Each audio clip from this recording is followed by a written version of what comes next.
You have been taught to fix everything: your thoughts, your emotions, your past, your pain, your habits, your body, even your personality.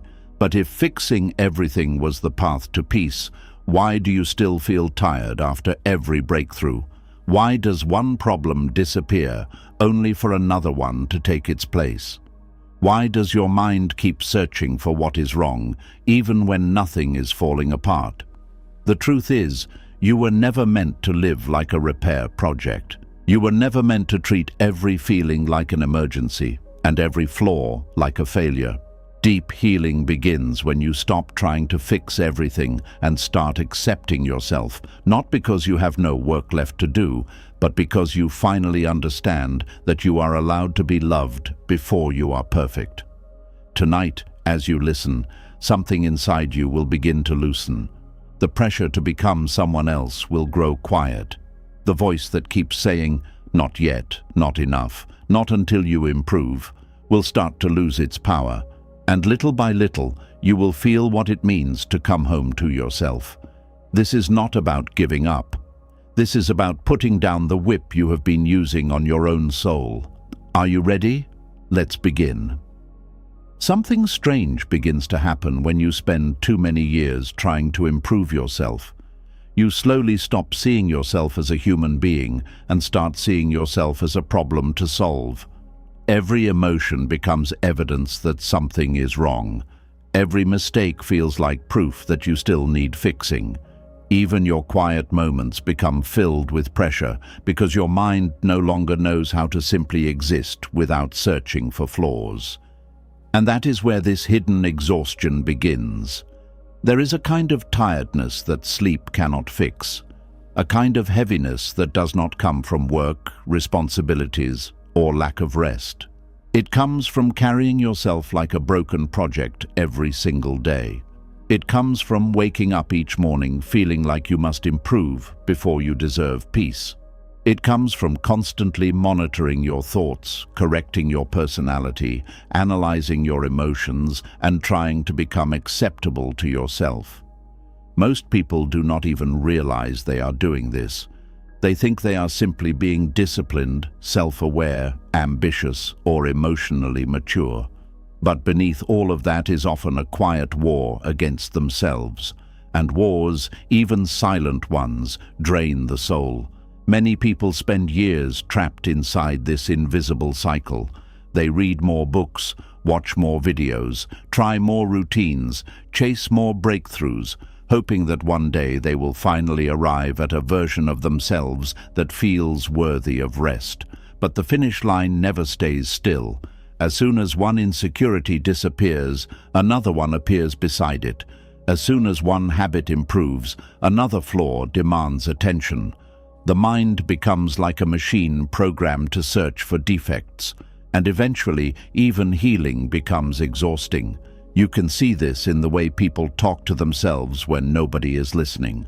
One small mistake ruins their entire day. One awkward conversation becomes evidence that they are socially broken. One emotional reaction makes them believe they are failing at healing. They carry an invisible clipboard in their mind, constantly grading themselves, constantly measuring whether they are finally becoming good enough. But the human nervous system was never designed to live under endless self-surveillance. A person cannot feel peace while constantly treating themselves like an unfinished repair job. Even moments that should feel joyful become contaminated by self-analysis. Someone compliments you, but instead of receiving it, your mind immediately searches for reasons it cannot be true. You accomplish something important, but instead of feeling proud, your thoughts rush toward the next thing you still need to improve. You rest for a moment, then guilt whispers that you should be doing more. Over time, this creates a life where nothing is ever enough. And the dangerous part is that society often rewards this behavior. People praise relentless self-improvement. They admire those who are always pushing harder, fixing themselves, optimizing every part of their personality. But very few people stop to ask an important question. What happens when your entire identity becomes built around self-correction? You begin to lose the ability to simply be. You stop sitting with your emotions naturally because every feeling immediately becomes something to solve. Sadness becomes a project. Anxiety becomes a failure. Anger becomes evidence of emotional immaturity. Even exhaustion becomes another thing you criticize yourself for. And slowly, without realizing it, you become emotionally homeless inside your own mind. There are people who have spent so many years trying to improve themselves that they no longer know how to relax around themselves. Silence feels uncomfortable because the brain immediately starts scanning for what still needs fixing. Free time feels dangerous because unresolved thoughts rise to the surface. Rest feels undeserved because somewhere deep inside they believe peace must be earned. That belief alone destroys countless people quietly. The idea that you must become better before you deserve gentleness creates a life filled with invisible pressure. You become terrified of your own imperfections because you think flaws make you unlovable, so you work endlessly to correct them. You rehearse conversations before they happen. You overthink every interaction afterward. You analyze your reactions. You compare yourself constantly. You monitor your productivity. You question your worth. And eventually, your inner world becomes a courtroom where you are always the defendant. What makes this even harder is that many people developed this habit very early in life.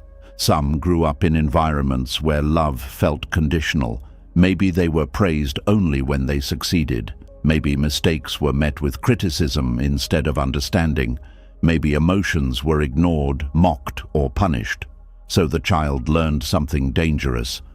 If I can perfect myself, maybe I will finally feel safe. But children carry those survival strategies into adulthood. That is why some adults become obsessed with self-improvement, not because they truly hate growth, but because they secretly fear rejection. Their constant fixing is not always about becoming better. Sometimes it is about avoiding abandonment, shame, criticism, or emotional pain. Perfection becomes protection. And when a person spends years living this way, they stop realizing how exhausted they truly are, because the pressure becomes normal. They wake up already mentally preparing to manage themselves. They carry tension in their body without noticing it. Their shoulders stay tight. Their jaw clenches. Their thoughts race endlessly. Even moments of stillness feel restless because the nervous system has forgotten how to feel safe without constant control. This is why some people feel strangely empty even after achieving everything they once believed would heal them. They finally become more attractive, more productive, more disciplined, more successful, more emotionally aware, and yet the relief never fully arrives.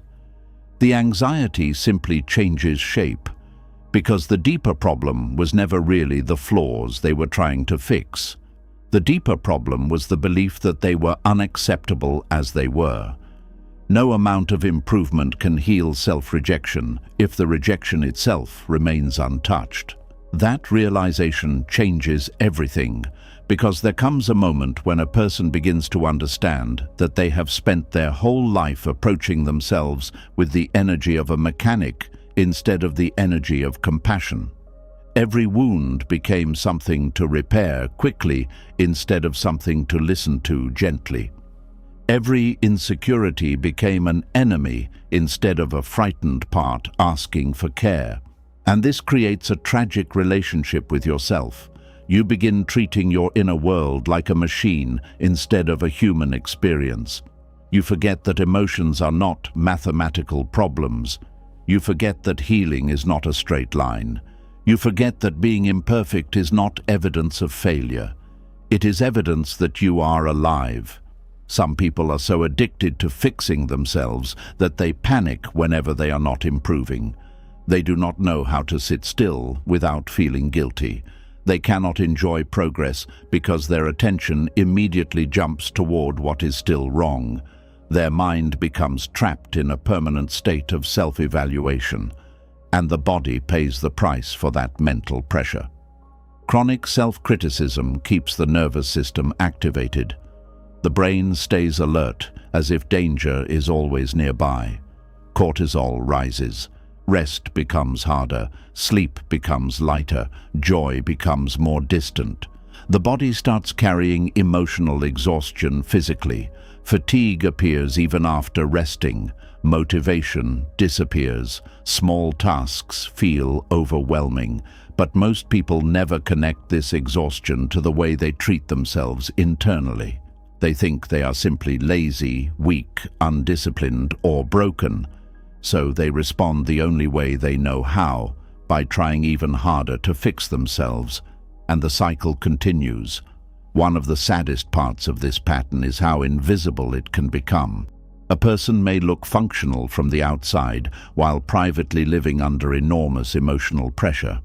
They smile, they work, they achieve things, they appear composed, but internally they are exhausted from constantly carrying the burden of self-repair.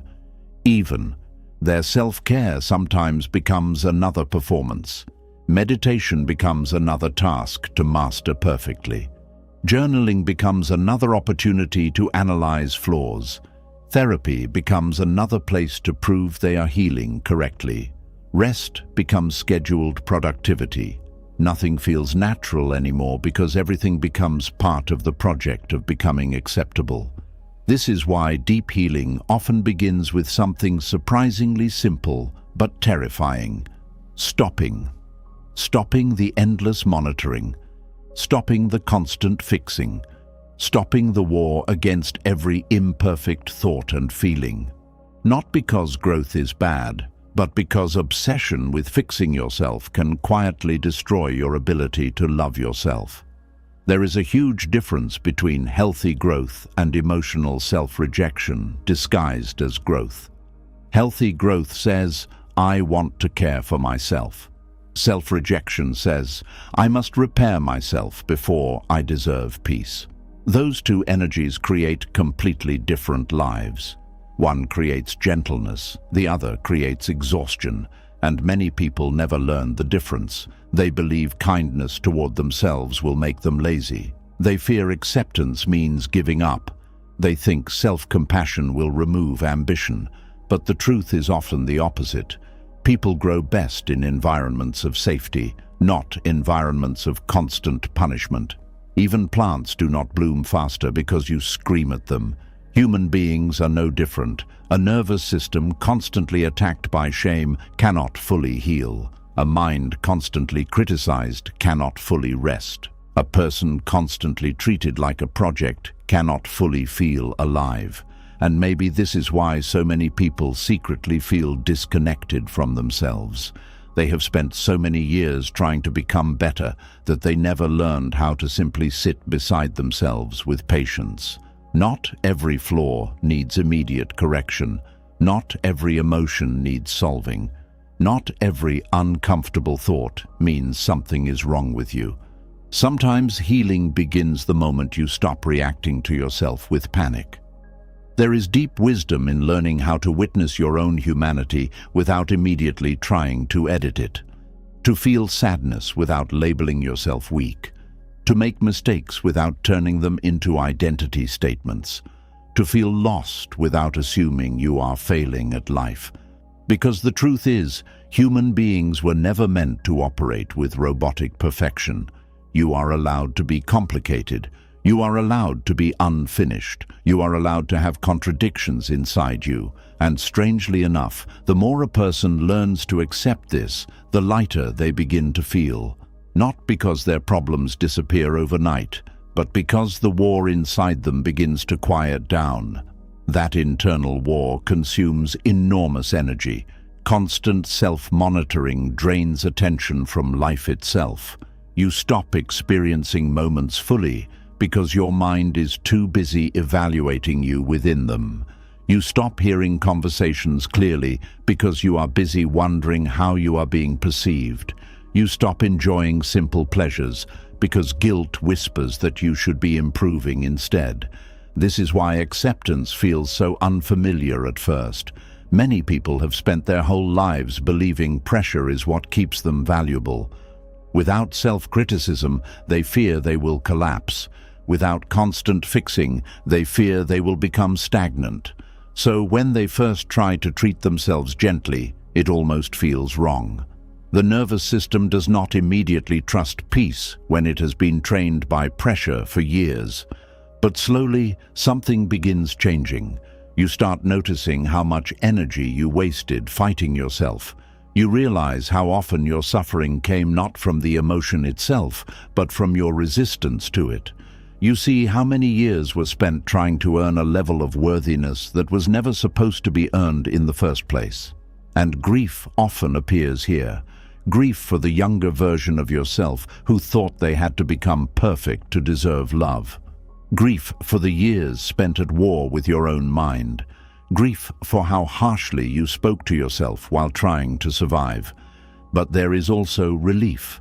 Because for the first time, you begin understanding that healing may not require becoming someone else entirely. Maybe healing is learning how to stop abandoning yourself every time you become imperfect. That changes everything. Because when a person no longer treats themselves like a broken project, they finally create room for something they may have never fully experienced before, inner safety. And inner safety changes the way you breathe, think, sleep, speak, and exist in the world. You stop living as if your worth is constantly on trial. You stop seeing every flaw as an emergency. You stop chasing impossible. Perfection as the price for peace. And instead of spending your life trying to fix yourself into lovability, you slowly begin learning how to meet yourself with the kind of understanding you were always searching for from everyone else. That is where the hidden exhaustion finally begins to loosen. Not through more pressure, not through becoming flawless, but through finally realizing that you were never meant to carry yourself like a problem that needed solving every second of your life. And slowly, after carrying yourself like a problem for so many years, another painful truth begins to reveal itself. The exhaustion was not only coming from how hard you were trying to heal. It was also coming from the quiet belief hiding underneath all that self-improvement. The belief that who you are right now is still not enough. That is where self-improvement quietly turns into self-rejection. There is a kind of sadness that hides behind endless self-improvement. Most people never notice it at first because it often looks responsible, disciplined, ambitious, and even admirable from the outside. People praise you for working on yourself. They applaud your growth. They call you self-aware. But deep underneath all of that effort, there can sometimes be a painful message repeating inside the mind every single day. Who I am right now is unacceptable. And when self-improvement is built on that belief, it stops being healing. It becomes self-rejection wearing the mask of growth. At first, it feels innocent. You simply want to become better, more confident, more productive, more emotionally intelligent, more disciplined, more attractive, more healed, more successful. There is nothing wrong with wanting growth. Human beings naturally evolve. The problem begins when improvement stops coming from self-respect and starts coming from self-disgust. That changes everything, because now every habit carries emotional pressure behind it. Every goal becomes tied to your worth. Every mistake feels personal. Every weakness feels dangerous. And your life slowly becomes centered around escaping yourself instead of understanding yourself. You begin waking up each day feeling like your current version is only a temporary inconvenience on the way to becoming someone finally lovable. That is a heartbreaking way to live. Many people do not realize how deeply this mindset shapes their emotional world. They think they are motivated by ambition, but often they are being driven by fear. Fear of being ordinary, fear of rejection, fear of failure, fear of not being enough, fear that if they stop improving for even a moment, they will lose value. And fear is a terrible foundation for peace.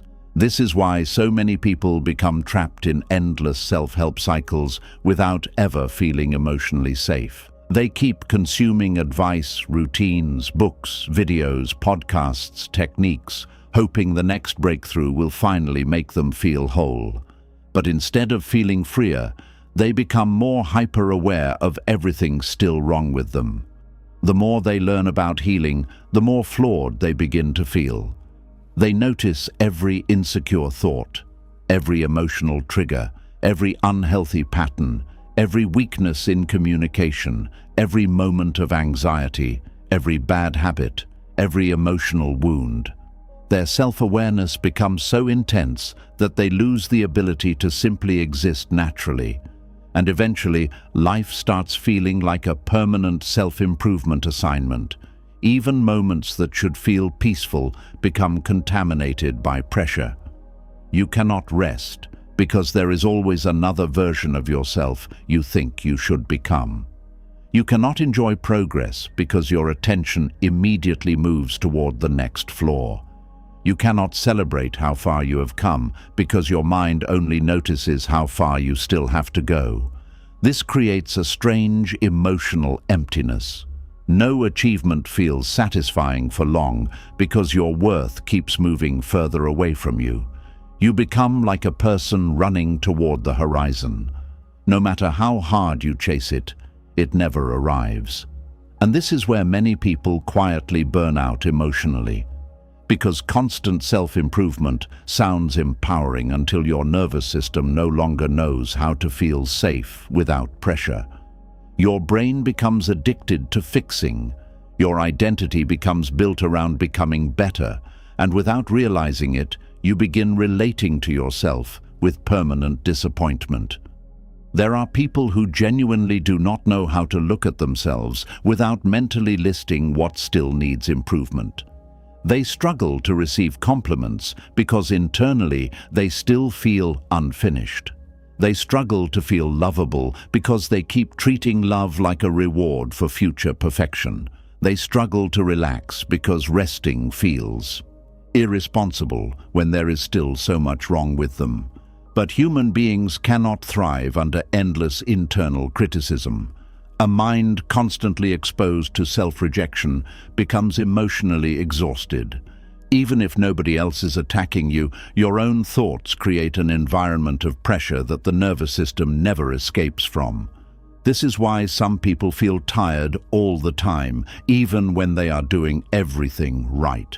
Their body is carrying the weight of an internal relationship built entirely around correction. And correction without compassion becomes cruelty. Many people learned this pattern very young. They were taught directly or indirectly that their value depended on performance. Maybe they were praised only when they succeeded. Maybe mistakes brought shame. Maybe vulnerability was treated like weakness. Maybe emotions were dismissed unless they were convenient. So they adapted. They became high achievers, perfectionists, caretakers, overthinkers, people-pleasers, constant improvers. But underneath all those identities was often a frightened person trying to secure love through self-modification. This is why self-improvement can become addictive. Not because growth itself is harmful, but because improving yourself temporarily creates the illusion that you are moving closer to worthiness. Every new routine feels like hope. Every breakthrough feels like relief. Every moment of productivity briefly quiets the fear that you are failing at being enough. But the relief never lasts long, because the deeper wound was never truly about your habits, appearance, productivity, or emotional intelligence. The deeper wound was the belief that you had to earn your right to feel acceptable at all, and no amount of improvement can satisfy a wound rooted in conditional worth. This is why some people secretly panic when they are not actively improving themselves. Without goals, routines, or constant progress, they suddenly feel exposed. Stillness forces them to face the uncomfortable fear they have been outrunning for years. If I stop improving, what value do I actually have? That question terrifies many people, because they have spent so long building their identity around becoming better that they never learned how to simply exist without trying to upgrade themselves. Even hobbies become self-improvement projects. Exercise becomes punishment. Healing becomes competition. Productivity becomes morality. Rest becomes guilt. Relationships become performances. Nothing feels free anymore because everything becomes tied to proving worth. This is one of the loneliest emotional experiences a person can live through. From the outside, people may admire your discipline and growth, but internally you feel trapped inside endless self-monitoring. Your mind becomes a room where somebody is always criticizing you quietly. Even when nobody else is judging you, you judge yourself. Even when nobody else expects perfection, you expect it from yourself. Even when life is calm, your mind keeps searching for ways to improve because stopping feels dangerous. And eventually, you stop knowing who you are underneath all the self-optimization. This is why many people reach a point where they suddenly feel emotionally numb despite years of self-work. They have spent so much time trying to improve themselves that they lost connection with the simple experience of being human. Not every emotion needs correction. Not every flaw requires elimination. Not every insecurity makes you broken. Some parts of healing are not about becoming different. Some parts are about learning how to stop abandoning yourself whenever you become imperfect. That shift changes everything. Because healthy growth sounds very different internally than self-rejection disguised as growth. Healthy growth says, I care about myself enough to grow. Self-rejection says, I must grow because who I am now is not acceptable. Those may sound similar on the surface, but emotionally they create completely different lives. One creates gentleness, the other creates chronic shame, and shame is exhausting. Shame convinces you that love must always be earned. It teaches you to monitor yourself constantly. It turns your own humanity into evidence against you. Instead of seeing flaws as normal parts of being alive, you start seeing them as personal failures that must be corrected quickly. You stop speaking to yourself like a person. You speak to yourself like a disappointed manager reviewing poor performance. And eventually, your inner world loses warmth. This is why so many people become disconnected from joy during intense self-improvement phases. They become so focused on fixing themselves that they stop fully living. They cannot enjoy ordinary moments because their mind is always occupied with becoming better. They eat while listening to productivity advice. They exercise while criticizing their body. They journal while analyzing flaws. They meditate while secretly trying to eliminate emotions. Even healing becomes another impossible standard to meet. And when they cannot maintain perfection consistently, they feel like failures all over again. That emotional cycle becomes brutal. Push harder, improve more, feel temporary relief, notice new flaws, feel inadequate again, push harder again, round and round, until one day the body begins resisting. Burnout appears, motivation collapses, anxiety increases, joy disappears, and many people become confused because they thought self-improvement was supposed to make them happier. But growth without self-acceptance eventually becomes emotional self-erasure. You begin trying to edit yourself into someone easier to love, less emotional, less sensitive, less anxious, less flawed, less needy, less complicated. But in the process, you slowly lose connection with your authentic self. And authenticity cannot survive constant self-rejection. Human beings need room to exist imperfectly. They need room to breathe without constantly earning permission to feel worthy. They need room to make mistakes without collapsing into shame afterward. A nervous system cannot fully heal in an environment where love is always conditional upon improvement. That includes the love you give yourself. This is why acceptance becomes such a powerful turning point in healing. Not because growth suddenly stops mattering, but because your relationship with growth changes completely. You no longer improve yourself because you hate yourself. You improve yourself because you care about yourself.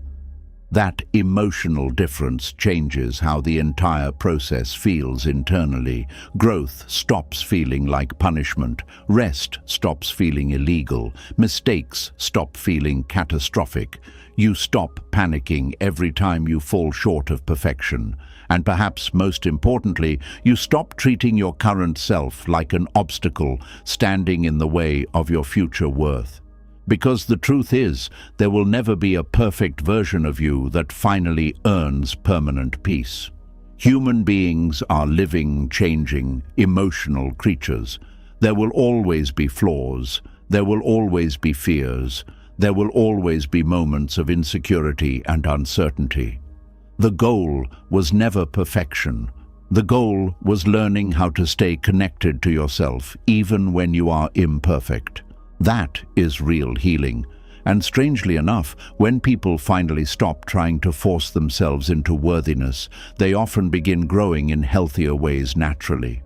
Not because they are driven by shame anymore, but because safety creates space for real transformation. A person treated with compassion changes differently than a person treated with constant criticism, even internally. Think about how differently you behave around someone who makes you feel emotionally safe versus someone who constantly judges you. Around safety, you relax, you open up, you become honest, you grow naturally. The same thing happens inside your own mind. When you stop attacking yourself constantly, your nervous system finally begins unclenching. Your thoughts slow down, your body softens. You stop living in survival mode emotionally, and from that calmer place, healthier growth becomes possible. Not frantic growth, not fear-driven growth, not shame-fueled growth, but grounded, human growth, the kind rooted in understanding instead of punishment. Many people spend years trying to motivate themselves through harshness because they think self-compassion will make them weak. But constant self-criticism does not create sustainable healing. It creates emotional exhaustion. Fear may force temporary action, but it cannot create inner peace. Eventually, every person reaches a point where they must decide whether they want a life built on endless self-correction or a life built on deeper self-understanding. Because there is a difference between becoming your best self and spending your life trying to escape yourself. One creates wholeness, the other creates quiet despair. And perhaps the saddest part is how normalized self-rejection has become in modern culture. People bond over self-criticism, they laugh about burnout, they glorify overworking, they turn healing into performance, they compete over who is improving themselves the most. But very few people ask a simpler question. What if your value was never waiting at the end of your self-improvement journey? What if your worth was already present long before you became more disciplined, more healed, more attractive, more productive, or more emotionally perfect? That realization feels almost uncomfortable at first. Because if your worth already exists, then maybe you can finally stop carrying yourself like a constant disappointment. Maybe you can stop waking up every day at war with your own humanity. Maybe you can stop measuring your right to rest by your level of productivity. Maybe you can stop treating your flaws like proof that you are failing at life. And maybe, for the first time in a long time, you can begin approaching yourself with something softer than pressure. Something softer than perfection, something softer than endless correction, understanding. Because real healing does not begin when you finally become flawless. It begins the moment you stop believing that being imperfect makes you unworthy of love. And once you begin to see how constant self-improvement can quietly become self-rejection, another deeper pattern starts to appear. It is not only that you keep trying to become better, It is that you have learned to inspect yourself as if your whole life depends on finding what is wrong before anyone else does. You do not simply live through a moment, you review it.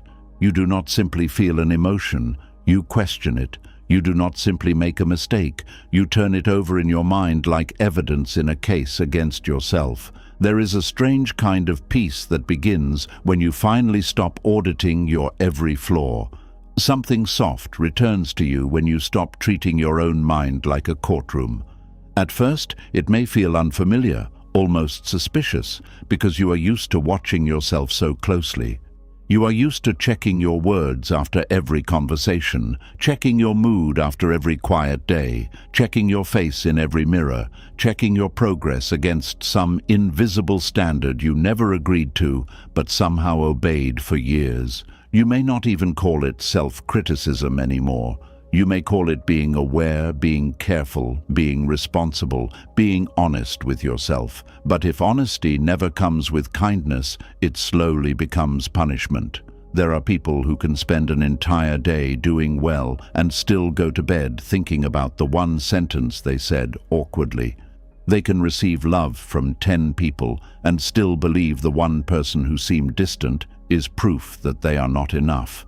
They can handle many things with strength, patience, and grace, but one small weakness becomes the only thing their mind wants to study.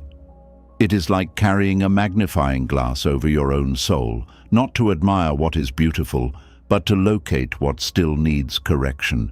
And after a while, that kind of inner inspection becomes exhausting. You start living as if there is always a hidden mistake waiting to be discovered. You walk into rooms already scanning yourself. Am I too quiet? Am I talking too much? Did I look strange?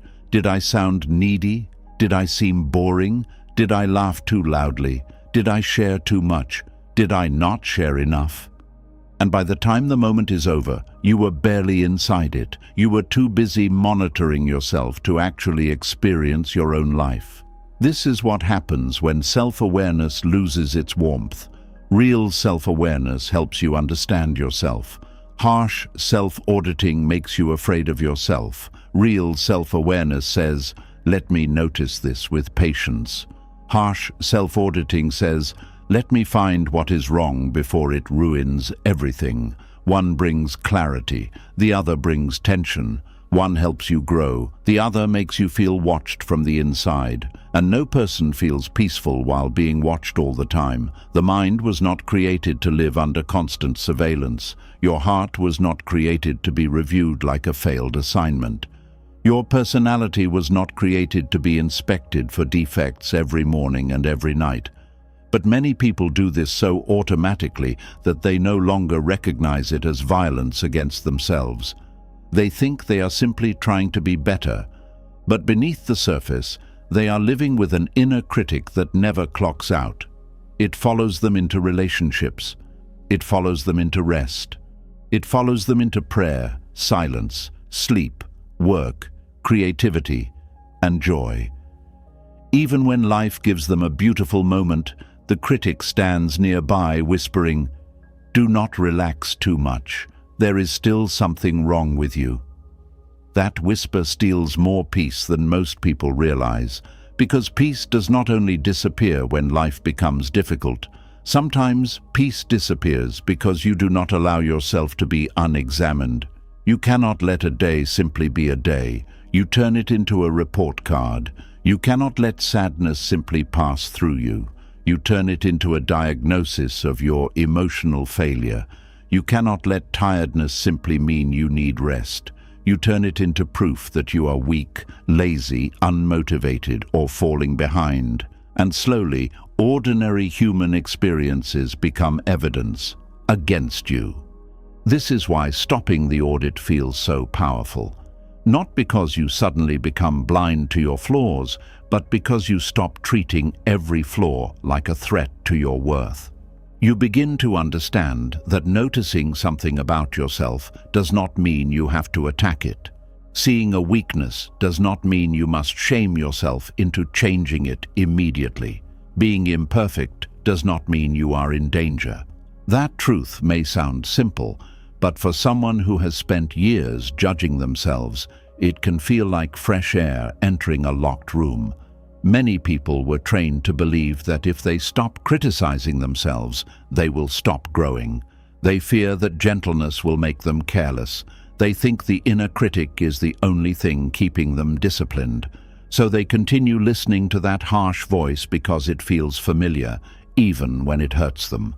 But here is the quiet truth. Fear can force movement, but it cannot create peace. Shame can push you for a while, but it cannot build a safe home inside you. You may get things done through self-criticism, yes. You may achieve, perform, improve, and appear strong. But deep inside, you will still feel like someone is chasing you. And what kind of life is that? Always running from the fear of being exposed as not enough.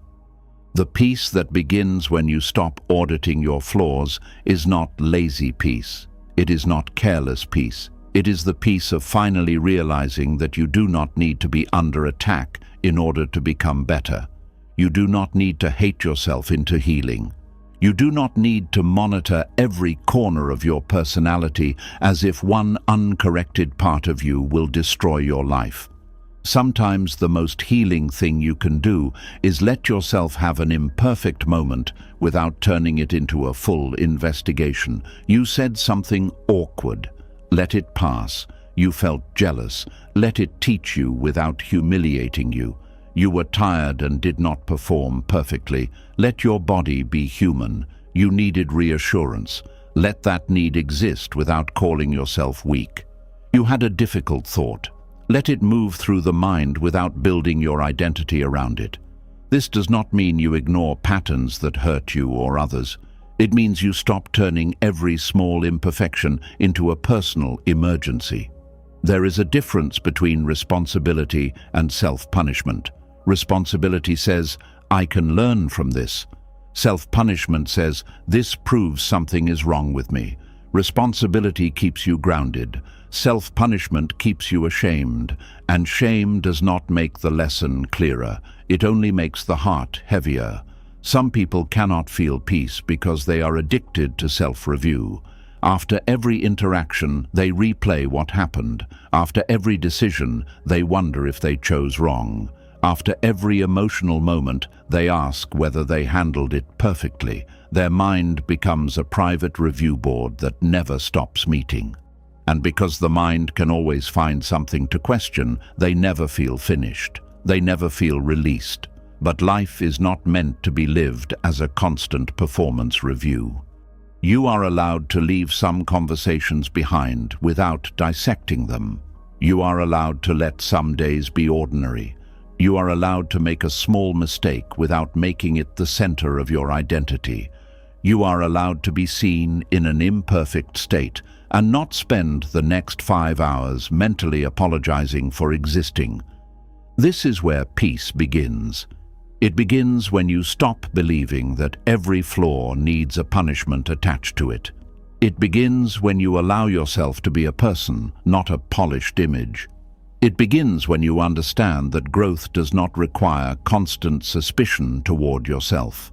In fact, too much suspicion can make real growth harder because you become afraid of looking honestly at anything. You cannot heal what you are too ashamed to touch. And this is one of the hidden problems with harsh self-auditing. It does not always make you more honest. Sometimes it makes you more defensive. When every flaw becomes a reason to hate yourself, your mind begins protecting you from seeing your flaws clearly. You either deny them completely or you drown in them. Neither path brings peace. Gentleness creates the safety needed for truth. When you know that noticing a weakness will not lead to self-abandonment, you can look at it more calmly.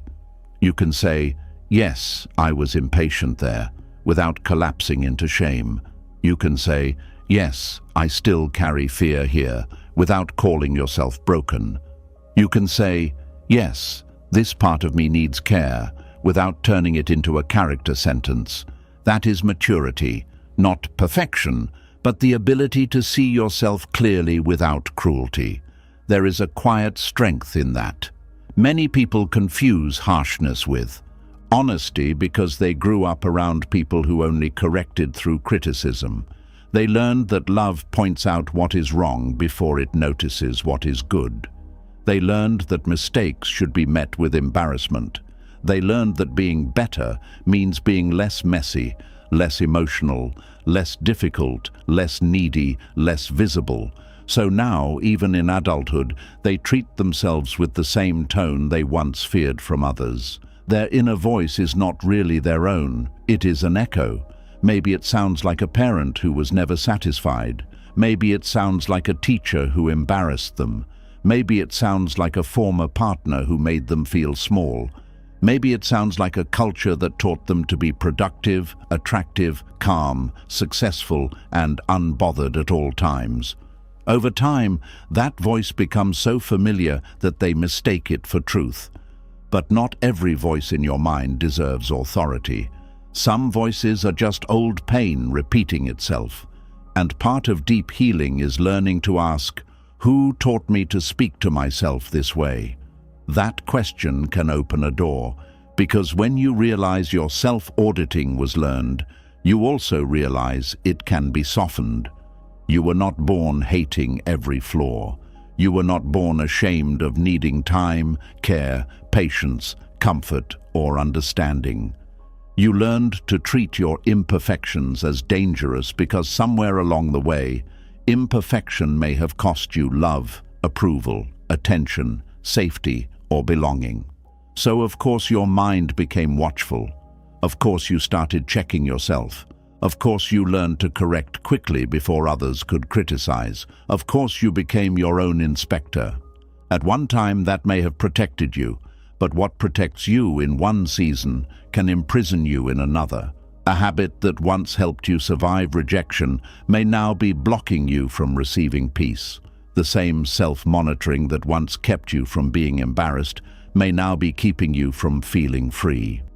There comes a point when you must ask whether the life you are protecting yourself from is still the life you are living. Maybe you are no longer in the same home. Maybe you are no longer around the same people. Maybe the danger has passed, but your nervous system is still behaving as if judgment is always nearby. So you audit yourself before anyone else can. You criticize yourself before anyone else does. You try to perfect yourself before anyone has a chance to reject you. But this kind of protection comes at a cost. It makes intimacy harder because you never fully show up. It makes rest harder because you always feel behind. It makes joy harder because joy requires surrender, and surrender feels unsafe when you are used to monitoring everything.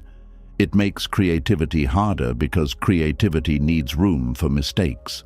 It makes healing harder because healing needs patience.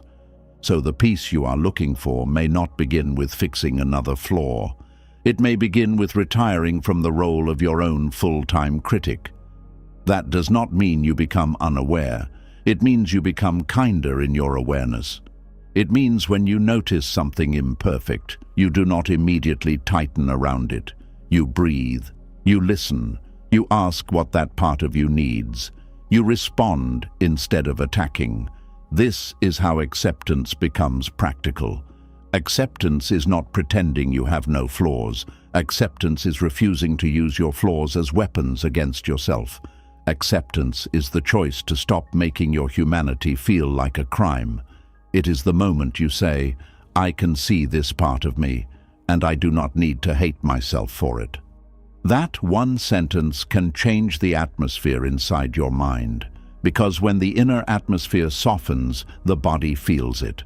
The shoulders drop, the breath deepens, the face relaxes, the stomach unclenches. You stop moving through the day like someone waiting to be corrected. You begin to feel less like a project and more like a person. And slowly, peace becomes possible. Not dramatic peace. Not the kind of peace where every problem disappears and every thought becomes beautiful, but a quieter peace, the kind that comes when you no longer turn every flaw into a fire alarm, the kind that comes when you can say, I am still learning, without hearing, I am failing, The kind that comes when one bad moment no longer defines your whole day. This peace may arrive slowly. At first, you may still catch yourself auditing. You may still replay conversations. You may still scan your face, your tone, your choices, your progress, your emotions. But now you can notice the auditing without obeying it. You can gently interrupt the old pattern. You can say, "I do not need to review myself tonight. I am allowed to rest." That may feel small, but it is powerful, because every time you refuse to put yourself on trial, you teach your nervous system that safety is possible. Every time you let a flaw exist without punishment, you weaken the old belief that imperfection equals danger. Every time you speak to yourself with patience, you rebuild trust with yourself, and self-trust is one of the deepest forms of peace. When you trust yourself, you do not need to monitor every breath. You do not need to predict every mistake. You do not need to control every reaction before it happens. You know that even if you stumble, you will not abandon yourself. Even if you feel embarrassed, you will not destroy yourself with shame. Even if you disappoint someone, you will not lose all sense of worth. That is freedom. To live knowing that you are allowed to be human without becoming your own enemy. Many people do not realize how much energy returns when they stop auditing themselves. Mental space opens. You become more present in conversations. You laugh more freely. You make decisions with less fear. You rest without feeling like you must earn it through suffering first. You begin noticing beauty again because your attention is no longer trapped in constant self-evaluation. And perhaps most importantly, you begin relating to other people differently. When you stop judging yourself so harshly, you often become less harsh with others too.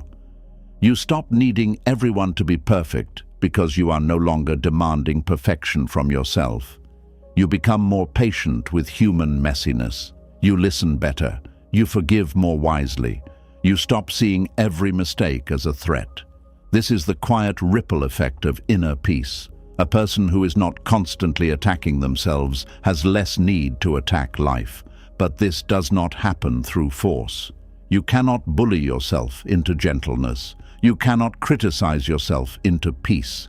You cannot audit your way into self-acceptance. At some point, you must lay down the clipboard. You must stop treating your soul like something that needs daily inspection. You must let some things be unfinished without turning them into emergencies. You must let some emotions pass without giving them a full courtroom trial. You must let some flaws remain visible while you learn to love yourself anyway. Because the goal of deep healing is not to become a person without flaws. That person does not exist. The goal is to become someone who no longer needs to turn against themselves every time a flaw appears. And when that begins to happen, life starts feeling different in quiet ways. You wake up and do not immediately search for what is wrong. You have a conversation and do not spend the whole evening punishing yourself for one imperfect sentence. You make a choice and allow it to be enough. You feel sadness and do not accuse yourself of going backward. You rest and do not treat rest like evidence of weakness. This is what peace looks like in real life. Not perfection, not endless calm, not total confidence every hour of the day, but a softer relationship with your own imperfection. A life where you can grow without hating the version of yourself that is still growing. A mind where your flaws are not treated like crimes. A heart where your humanity is finally allowed to breathe. And maybe that is the peace you were searching for all along. Not the peace of having nothing left to improve, but the peace of no longer believing that improvement is the price of being worthy. And once you stop putting your every flaw on trial, another realization slowly rises to the surface. For years, you may have believed healing meant becoming a completely different person, a calmer person, a stronger person, a more confident person, someone untouched by fear, sadness, insecurity, sensitivity, or pain. But somewhere along the way, healing stopped feeling like coming home to yourself and started feeling like escaping yourself entirely. That confusion quietly breaks many people from the inside. There is a painful loneliness in believing that the healed version of you must look nothing like the current one. It creates the feeling that your real self is somehow standing in the way of your peace. So every day becomes another attempt to outgrow your emotions, erase your flaws, silence your sensitivity, and rebuild your personality into something easier to admire. But healing was never supposed to erase you. Somewhere deep inside, many people carry a secret fantasy that one day they will finally wake up as someone completely different. The anxious version of them will disappear. The insecure version will vanish. The emotional version will become calm. The sensitive version will become strong. The overthinking version will become effortless. They imagine healing as a total transformation into a person untouched by struggle. And because of this, they spend years trying to abandon parts of themselves instead of understanding them. This is one of the most exhausting misunderstandings about healing. People think healing means removing every uncomfortable part of who they are. They think becoming emotionally healthy means never feeling fear again, never crying unexpectedly, never doubting themselves, never getting triggered, never feeling awkward, never struggling internally. But human beings are not machines that graduate into emotional perfection. Healing does not remove your humanity. It changes your relationship with it. That difference matters deeply, because when you confuse healing with becoming someone else, you begin rejecting parts of yourself that actually need compassion, not exile. You stop listening to your emotions because you are too busy trying to outgrow them. You stop understanding your sensitivity because you are trying to become tougher. You stop honoring your needs because you are trying to appear stronger. And slowly, you become emotionally disconnected from yourself. There are people who have worked so hard to become better that they no longer know what feels natural anymore. Every emotion becomes filtered through the question, should I still be feeling this if I were truly healed? Every difficult day becomes evidence that they are failing at healing.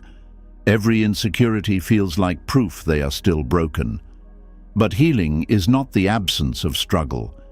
Healing is the absence of abandonment toward yourself during struggle. That changes everything, because suddenly healing is no longer about becoming emotionally untouchable. It becomes about learning how to stay connected to yourself, even when difficult emotions appear. It becomes learning how to comfort yourself instead of criticizing yourself. It becomes learning how to sit beside your pain without immediately trying to erase it. Many people do not realize how much shame they carry around still being human. They think if they were truly healed, they would never feel anxious before difficult conversations. They would never feel sadness after rejection. They would never feel insecure around certain people. They would never feel overwhelmed, emotionally tired, lonely, sensitive, afraid, or uncertain. So every time those feelings return, panic begins. I thought I healed this already. Why am I still like this? What is wrong with me? And without realizing it, they begin treating healing like a performance instead of a relationship with themselves. But real healing is not linear. It is layered. A healed person can still feel grief. A healed person can still overthink sometimes. A healed person can still get triggered. A healed person can still cry unexpectedly. A healed person can still have wounds. The difference is not that the emotions disappear forever. The difference is that those emotions no longer convince the person they are worthless or broken. That is emotional maturity. Not becoming someone without pain, but becoming someone who no longer abandons themselves because of pain. And yet, modern culture often teaches the opposite. People are constantly shown transformed versions of healing. become more confident, become more attractive, become more productive, become more disciplined, become more unbothered, become more successful, become a better version of yourself. But rarely does anyone ask an important question. What if healing is not about becoming a better version of yourself? What if healing is about becoming a safer place for yourself? That shifts the entire journey, because when healing becomes safety instead of self-erasure, your nervous system finally begins relaxing. You stop waking up every morning trying to reinvent your personality. You stop treating every uncomfortable feeling like evidence that you are failing. You stop forcing yourself into identities that look healed on the outside but feel empty on the inside. There are many people who became strangers to themselves while trying to become emotionally evolved. They learned how to say the right things. They learned calming techniques. They learned how to appear emotionally intelligent. They learned how to look confident. But deep down, they still felt disconnected from who they truly were because their healing journey was secretly built around self-replacement instead of self-understanding. That creates a painful emptiness, because no matter how polished your new identity becomes, the abandoned parts of you still remain inside waiting to be acknowledged. The scared child inside you does not disappear because you became more productive. The lonely part does not disappear because you became more attractive. The insecure part does not disappear because you learned better communication skills. Ignored. Pain does not heal through performance, it heals through presence, and presence requires honesty. You must become honest about how often your idea of healing was actually an attempt to become acceptable, how often your desire for growth was secretly fueled by shame, how often you wanted transformation because you believed the current version of yourself was too flawed to deserve love. That realization can be painful, because many people discover they were not really trying to heal, they were trying to escape themselves. Escape their emotions, escape their sensitivity, escape their awkwardness, escape their past, escape the parts of themselves they learned to dislike. But healing is not escape. Healing is reconciliation. It is learning how to stop treating yourself like someone you need to outrun. And this becomes especially important when dealing with emotions you were taught to reject. Some people grew up learning that sensitivity was weakness. Others learned that anger was dangerous. Some learned that needing reassurance was embarrassing. Others learned that vulnerability would lead to rejection. So now, as adults, they try to heal by eliminating those traits completely. But the problem is that many of those traits are not signs of failure. They are signs of humanity. Sensitivity is not weakness. Emotional depth is not dysfunction. Needing comfort sometimes is not immaturity. Feeling hurt does not make you broken. The goal is not to erase these parts. The goal is to understand them wisely. A sensitive person does not heal by becoming emotionally numb. They heal by learning boundaries, self-trust, and emotional safety. An anxious person does not heal by becoming perfectly fearless. They heal by learning how to soothe themselves without panic. A lonely person does not heal by pretending they no longer need connection. They heal by learning they deserve healthy connection without shame. Real healing keeps your humanity intact. This is why some people feel exhausted after years of trying to work on themselves. Their healing journey became another impossible standard, another identity to perform, another version of perfection to chase. They became so focused on fixing every emotional reaction that they stopped allowing themselves to simply be alive. And being alive includes imperfection. It includes uncertainty. It includes emotional complexity. It includes setbacks, confusion, grief, fear, tenderness, mistakes, contradictions, and unfinished parts. The healed version of you will still be human. That truth may disappoint the part of you that wanted a final escape from discomfort. But it also creates enormous freedom. Because now healing no longer depends on becoming flawless. It depends on becoming more connected to yourself. That means when fear appears, you do not instantly shame yourself. When sadness returns, you do not panic. When insecurity shows up, you do not conclude that all your healing disappeared overnight. Instead, you stay present. You breathe, you listen, you respond gently. This is how healing becomes sustainable. Not through emotional perfection, but through emotional companionship with yourself. Many people spend years trying to become emotionally untouchable. They want to reach a point where nothing affects them anymore. No rejection hurts, no criticism lingers, no fear appears, no insecurity remains. But emotional numbness is not healing. Emotional shutdown is not peace. A person who feels nothing is not necessarily healed. Sometimes they are simply disconnected. True healing does not harden your heart into stone. It softens your relationship with your own heart. It allows you to feel without drowning. It allows you to care without collapsing. It allows you to experience life without constantly protecting yourself from every possible discomfort. This is why healing often feels less dramatic than people expect. Sometimes healing looks like crying without hating yourself afterward. Sometimes it looks like resting without guilt.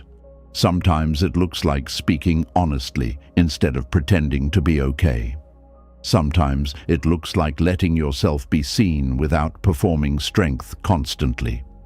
These moments may appear small, but internally they are revolutionary, because they mean you are no longer trying to become someone else in order to deserve peace. You are finally learning how to include yourself in your own compassion. That takes time, especially for people who spent years believing that love only came after transformation. They may struggle to believe they are allowed to be accepted while still imperfect.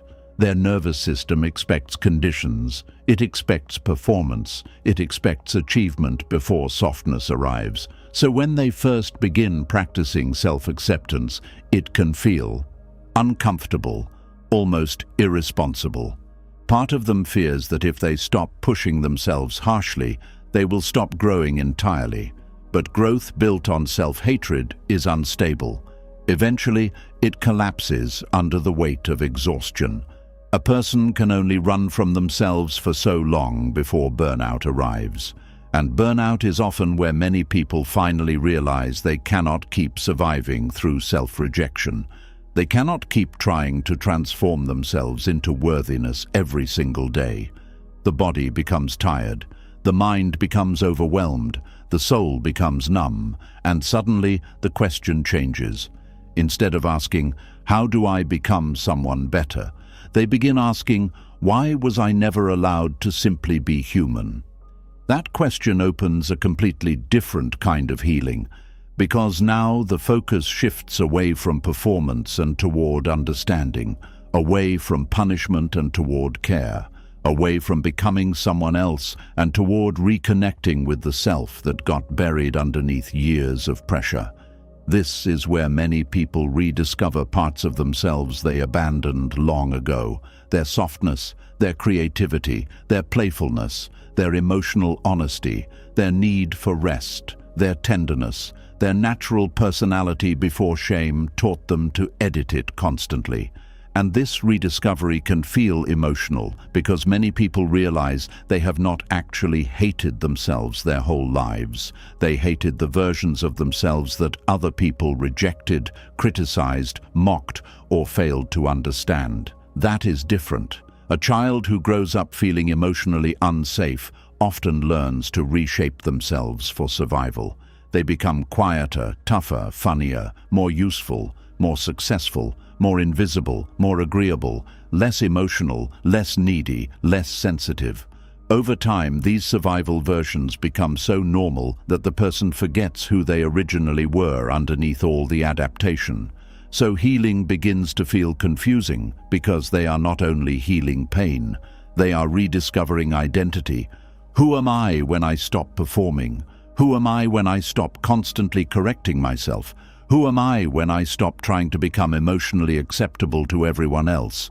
These are deep questions, and they cannot be answered through more self-improvement alone. They require presence, stillness, curiosity, compassion, because the authentic self rarely returns through force. It returns through safety, and safety changes the nervous system in powerful ways. When you stop trying to become someone else constantly, your body begins unclenching. Your thoughts become quieter. You stop feeling emotionally chased all the time. You stop needing to prove your worth every minute of the day. Life begins feeling less like an audition. That does not mean growth disappears. You still evolve. You still learn. You still become wiser. But now your growth comes from self-respect instead of self-rejection. You are no longer trying to replace yourself. You are trying to care for yourself more honestly. That difference changes the emotional texture of your entire life. Conversations feel less performative. Rest feels less guilty. Mistakes feel less catastrophic. Emotions feel less dangerous. You stop living under the pressure of becoming emotionally perfect. And perhaps most importantly, you stop postponing love for yourself until some future version finally arrives.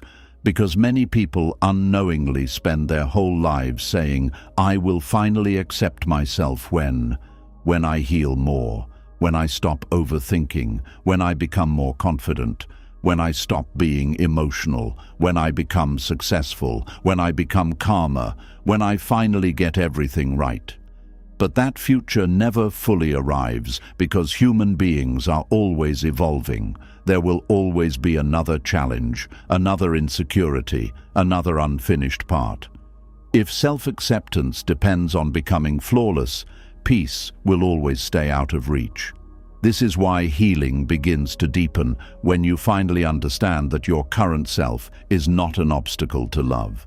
Your current self is the one needing love most, not the future version, not the perfected version, not the emotionally polished version. You, right now, with your fears, your sensitivity, your unfinished healing, your contradictions, your difficult emotions, your humanity. That realization softens something deep inside the body, because the nervous system finally stops waiting to become worthy before allowing itself to breathe. And maybe this is the greatest misunderstanding about healing. People think healing will turn them into someone entirely new. But often, healing is what happens when you finally stop trying so hard to stop being yourself. Not the fearful version shaped by shame. Not the performative version built for survival, but the real self underneath all the pressure. The self that never needed perfection to deserve peace. The self that was exhausted from being treated like a project instead of a person. The self that was quietly waiting all along for permission to exist without constantly becoming someone else first. And after spending so many years trying to become someone more acceptable, another painful truth slowly begins to reveal itself. The reason your mind struggles to rest may not only come from anxiety, overthinking, or fear. It may come from something even deeper. Somewhere along the way, you learned that love could disappear the moment you disappointed someone. And when love feels conditional, the nervous system never fully relaxes. There is a special kind of exhaustion that comes from feeling like you must constantly earn your place in people's hearts. It creates a life where your mind is always working, always adjusting, always scanning for signs that you may no longer be enough. Even during quiet moments, something inside you stays alert. A message gets answered differently, and your chest tightens. Someone becomes distant for a day, and your thoughts begin racing. A small mistake happens, and suddenly you feel emotionally unsafe. Not because the moment itself is catastrophic, but because your nervous system learned long ago that love could become unstable very quickly. This is why some people cannot truly rest, even when nothing bad is happening. Their body remembers what their mind tries to ignore. It remembers what it felt like to lose affection after making mistakes. It remembers what it felt like to be praised one day and criticized the next. It remembers the tension of trying to stay lovable by performing correctly. And over time, the nervous system adapts to that unpredictability by becoming hyper-aware of other people's moods, reactions, and approval. That hyper-awareness follows people into adulthood quietly. They begin reading into every facial expression. Every delayed text message feels loaded with meaning. Every disagreement feels dangerous. Every moment of distance feels like abandonment waiting to happen. And because of this, their mind rarely becomes still. It stays busy trying to protect them from losing connection. This is one of the hidden roots of chronic overthinking. Many people believe they simply think too much, but often the deeper truth is that they are emotionally scanning for safety. Their thoughts are trying to predict rejection before it arrives. They replay conversations because they are searching for signs they may have ruined something. They analyze their tone because they fear saying the wrong thing. They try to become easier to love because somewhere inside they still believe love can disappear if they become inconvenient. That belief changes the entire emotional atmosphere of a person's life, because when love feels conditional, relationships stop feeling safe. They start feeling like emotional tests you must continuously pass. You become careful with your emotions, careful with your needs, careful with your personality. You try not to be too much, too emotional, too sensitive, too needy, too quiet, too difficult, too honest, and eventually you stop showing up naturally. You start performing safety instead. Some people become people pleasers because they learned that harmony protected them from rejection. Others become perfectionists because they learned mistakes brought emotional distance. Some become emotionally independent because needing comfort once led to disappointment. Others become hyperachievers because achievement was the only time they felt seen. But underneath all these survival patterns is often the same fear. If I stop performing correctly, I may lose love. That fear keeps the mind restless. Even in healthy relationships, the nervous system may continue expecting conditions because old emotional patterns do not disappear overnight. A person may genuinely be loved now, but internally they still feel as though one mistake could change everything. So they remain emotionally alert. They monitor themselves constantly. They become terrified of disappointing people, not because they are weak, because their body learned that connection once depended on performance. This is why unconditional love feels so uncomfortable to some people. They do not fully trust it. When someone loves them consistently, they wait for the hidden condition to appear. When someone stays during difficult moments, they become suspicious. When someone reassures them gently, part of them struggles to believe it, because they learned that affection usually came attached to expectations. Be successful, be calm, be useful, be easy, be impressive, be emotionally convenient, be who others need you to be. And if you fail, love becomes colder. This creates enormous tension inside the nervous system because human beings cannot relax where they feel emotionally evaluated. A person who feels constantly evaluated will always remain partially guarded. Their body stays prepared for emotional danger. Their mind keeps scanning for signs that they are losing approval. This is why so many people feel tired after social interactions, even when nothing bad happened. They were not simply talking, they were monitoring, adjusting, performing, predicting, trying to remain emotionally acceptable in real time. That level of internal vigilance drains the body deeply. Some people become so skilled at this that others never notice how anxious they truly are. They appear calm, thoughtful, responsible, caring, high-functioning. But internally, their nervous system is constantly asking, am I still safe here? Am I still loved? Am I still enough? And because the answer never fully feels guaranteed, The mind keeps working overtime. There is a painful irony in this. The more someone fears losing love, the more they often abandon themselves trying to secure it. They become who others need. They suppress emotions. They overextend themselves. They ignore their exhaustion.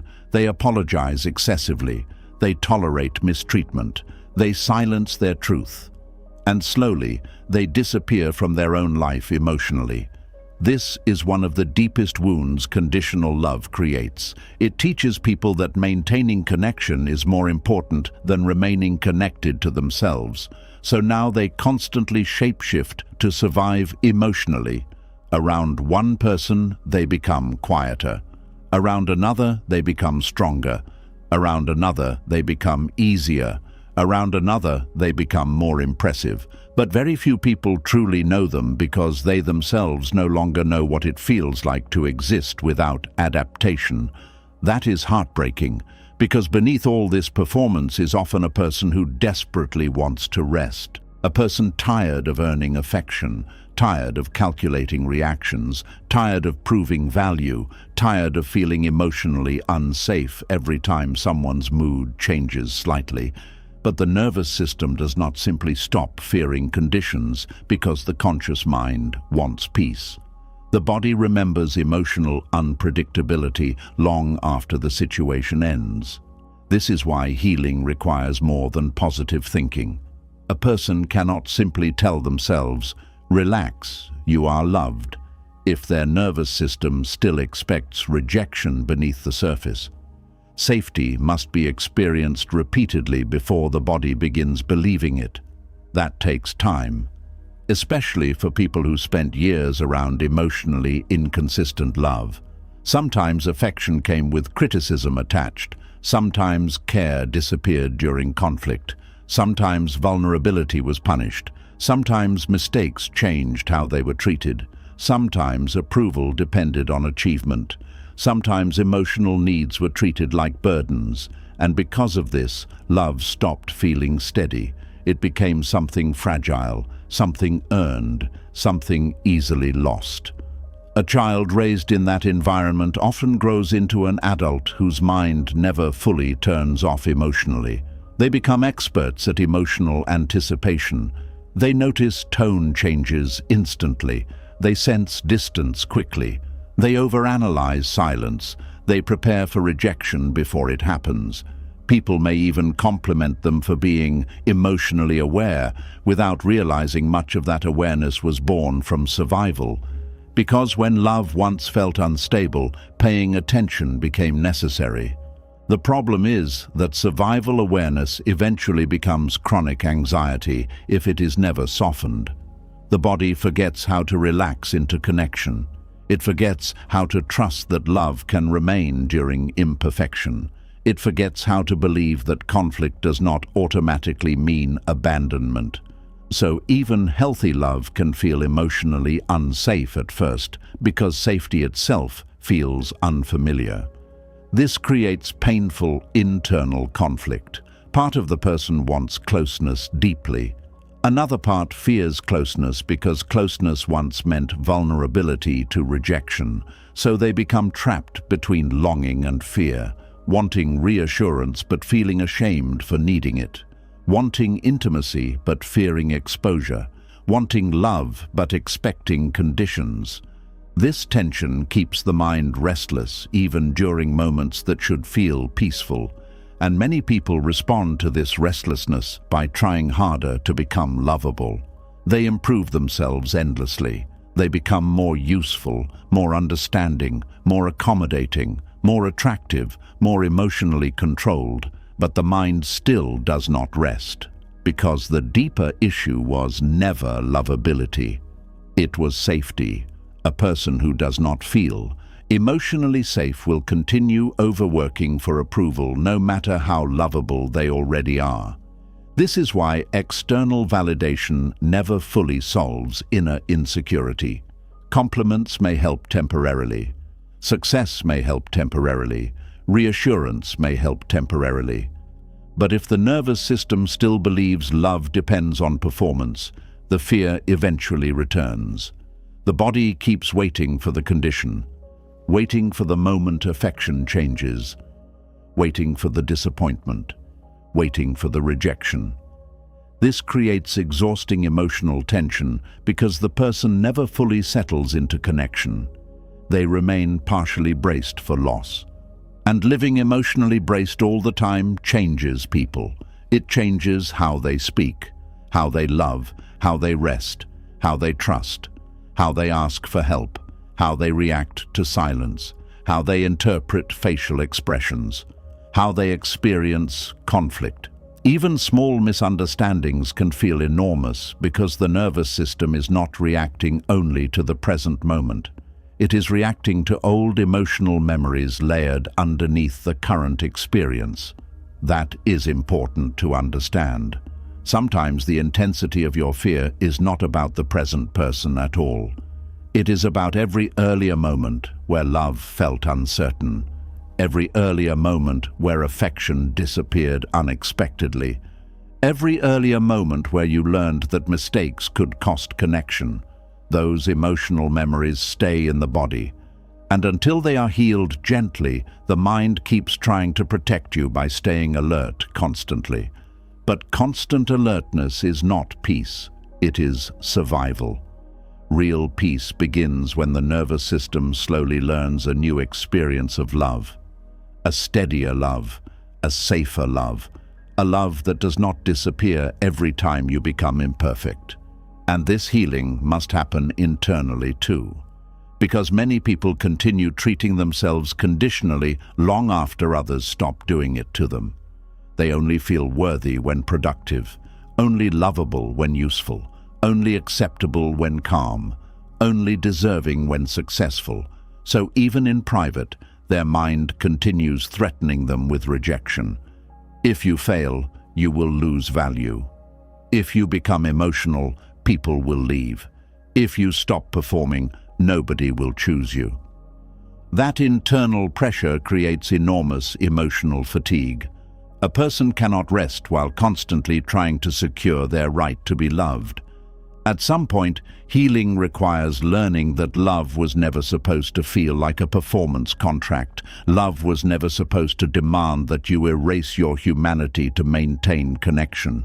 Healthy love allows room for imperfection, room for mistakes, room for difficult emotions, room for honesty, room for growth, room for rest. This does not mean healthy relationships have no boundaries or accountability. It means your value as a human being does not disappear every time you struggle. That distinction matters deeply because many people confuse accountability with rejection. The moment conflict appears, their nervous system assumes love itself is now threatened.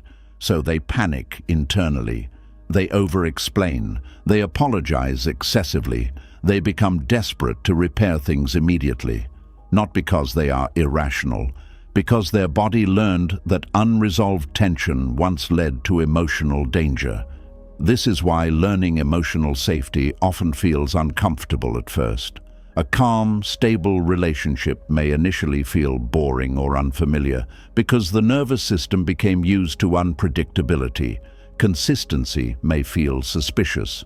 Gentleness may feel undeserved, stability may feel temporary, but slowly, through repeated safe experiences, the body begins softening. The mind stops scanning as intensely, the chest relaxes, conversations feel less threatening, silence feels less dangerous, conflict feels survivable, and perhaps most importantly, the person stops abandoning themselves every time fear appears. That is a huge turning point in healing, because the goal is not becoming someone who never fears rejection again. The goal is becoming someone who no longer destroys themselves trying to avoid rejection. That changes relationships completely. You stop shape-shifting constantly. You stop performing emotional perfection. You stop apologizing for existing. You stop believing your needs automatically make you difficult. You stop treating love like something you must earn through exhaustion. And little by little, the mind begins resting in ways it never could before. Not because life suddenly becomes perfect, but because connection no longer feels permanently fragile. There is deep healing in realizing that healthy love does not require constant self-erasure. You do not have to become smaller to remain loved. You do not have to become flawless to remain worthy. You do not have to monitor your every emotion to deserve care. You do not have to earn rest by proving your value every day. These truths may sound simple, but for a nervous system shaped by conditional love, they can feel revolutionary. Because conditional love teaches people to survive.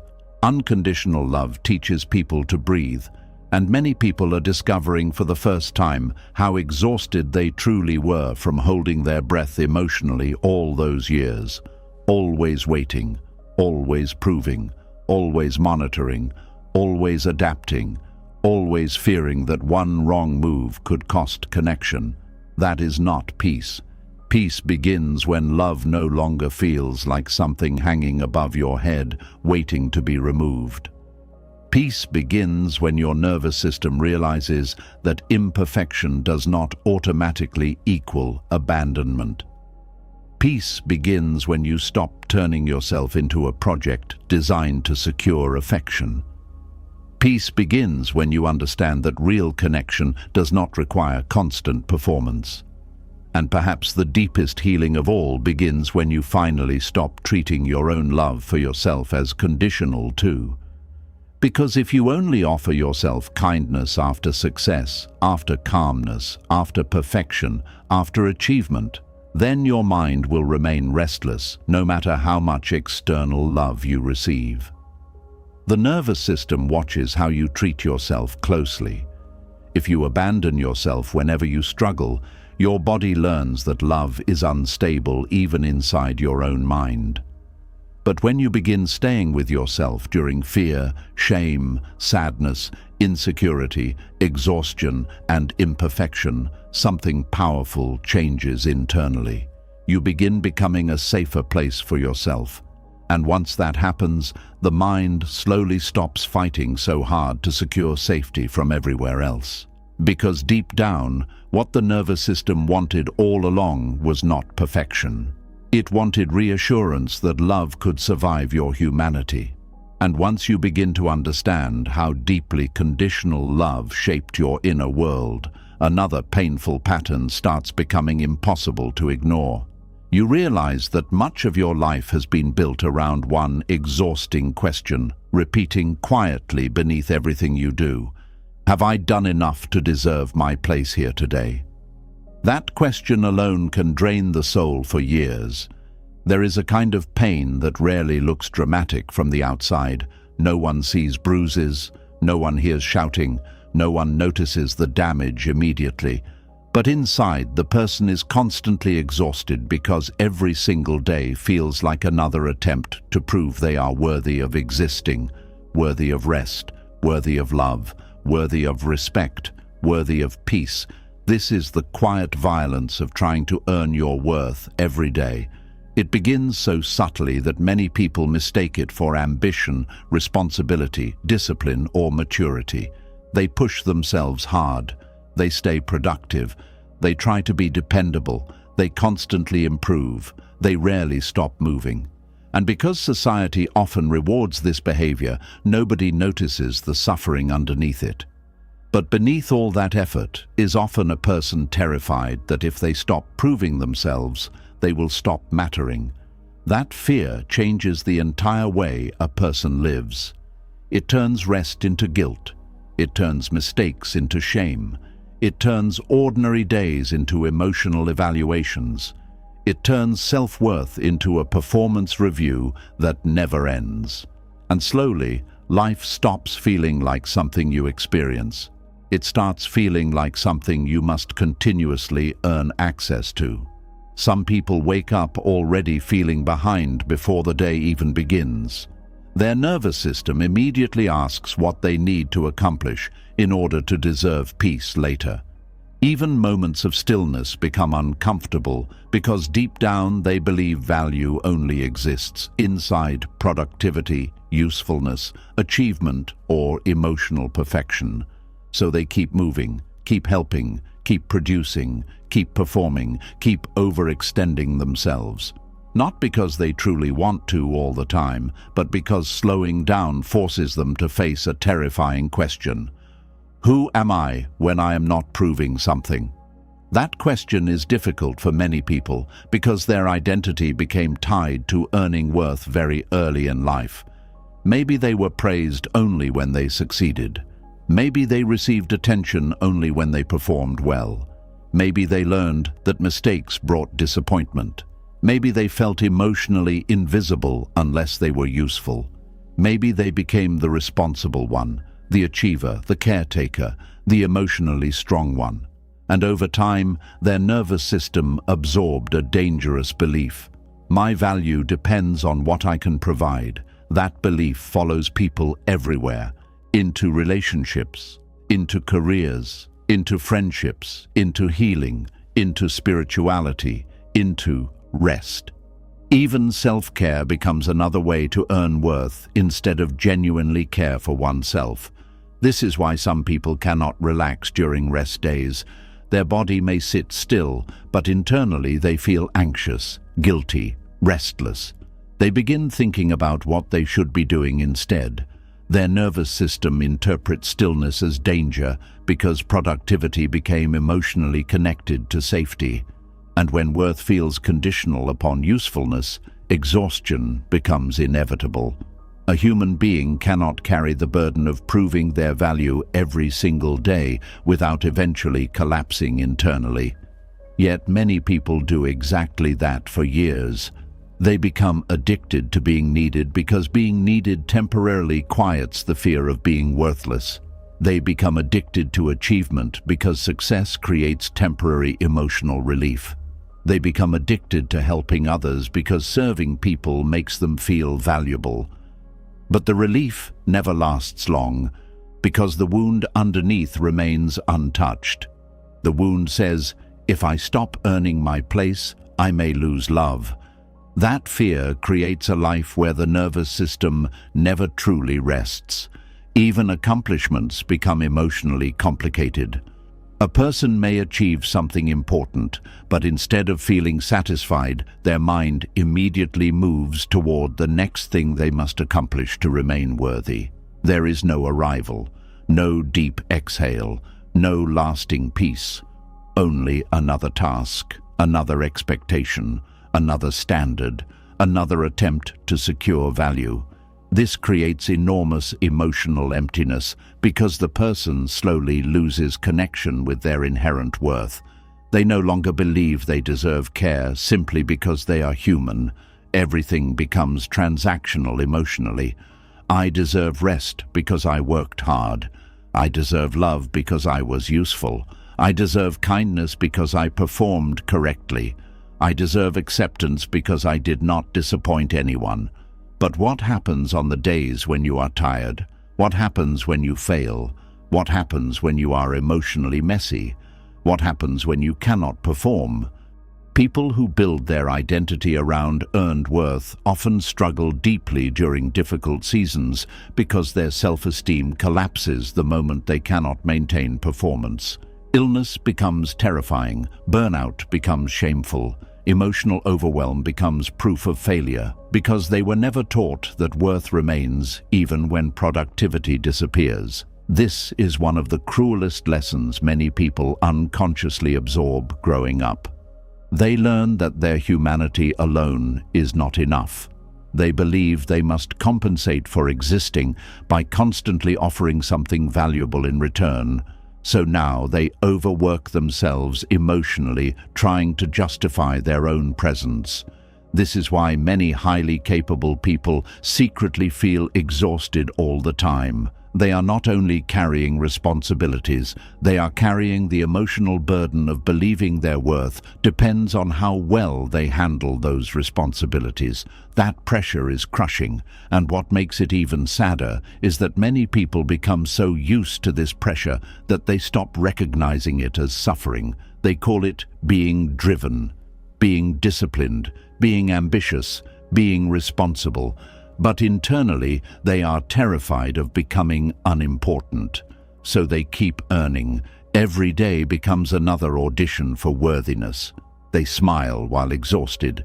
They help while overwhelmed. They produce while emotionally empty.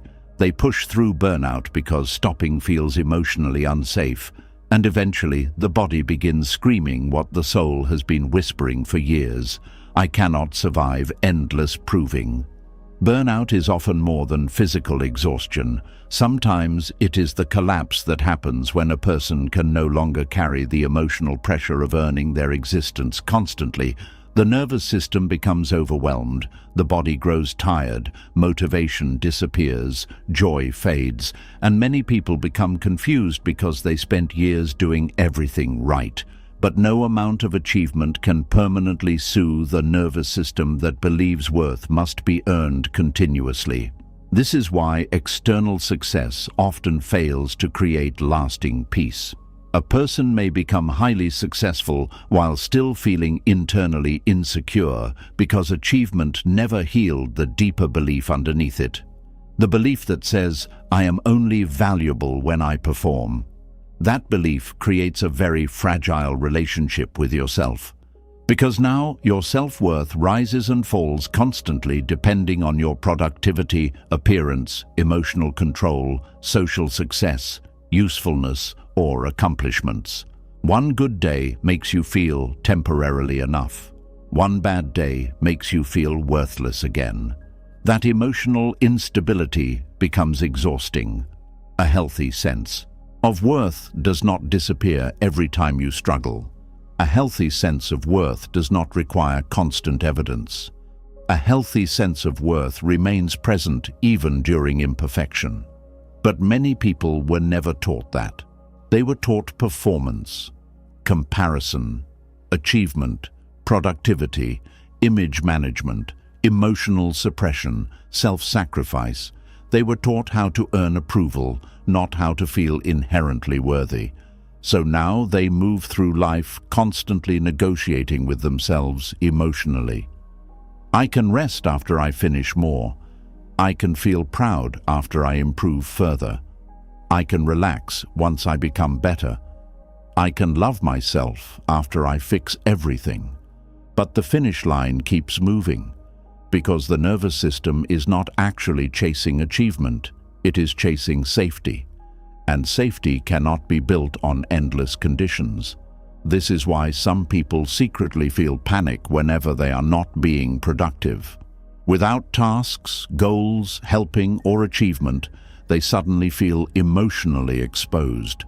The distractions disappear, and underneath them sits a painful emptiness they have been trying to outrun through constant doing. That emptiness often whispers painful things. You are falling behind. You are wasting time. You are not doing enough. You are becoming lazy. You need to prove yourself again. And because those thoughts feel uncomfortable, the person immediately returns to overworking themselves emotionally, not because they truly want to, because proving feels safer than simply existing. That is heartbreaking, because human beings were never meant to earn the right to feel valuable every single day. A child does not enter the world needing to justify their existence. They simply exist. They laugh, cry, need comfort, rest, explore, feel emotions openly. But somewhere along the way, many people lose permission to exist naturally.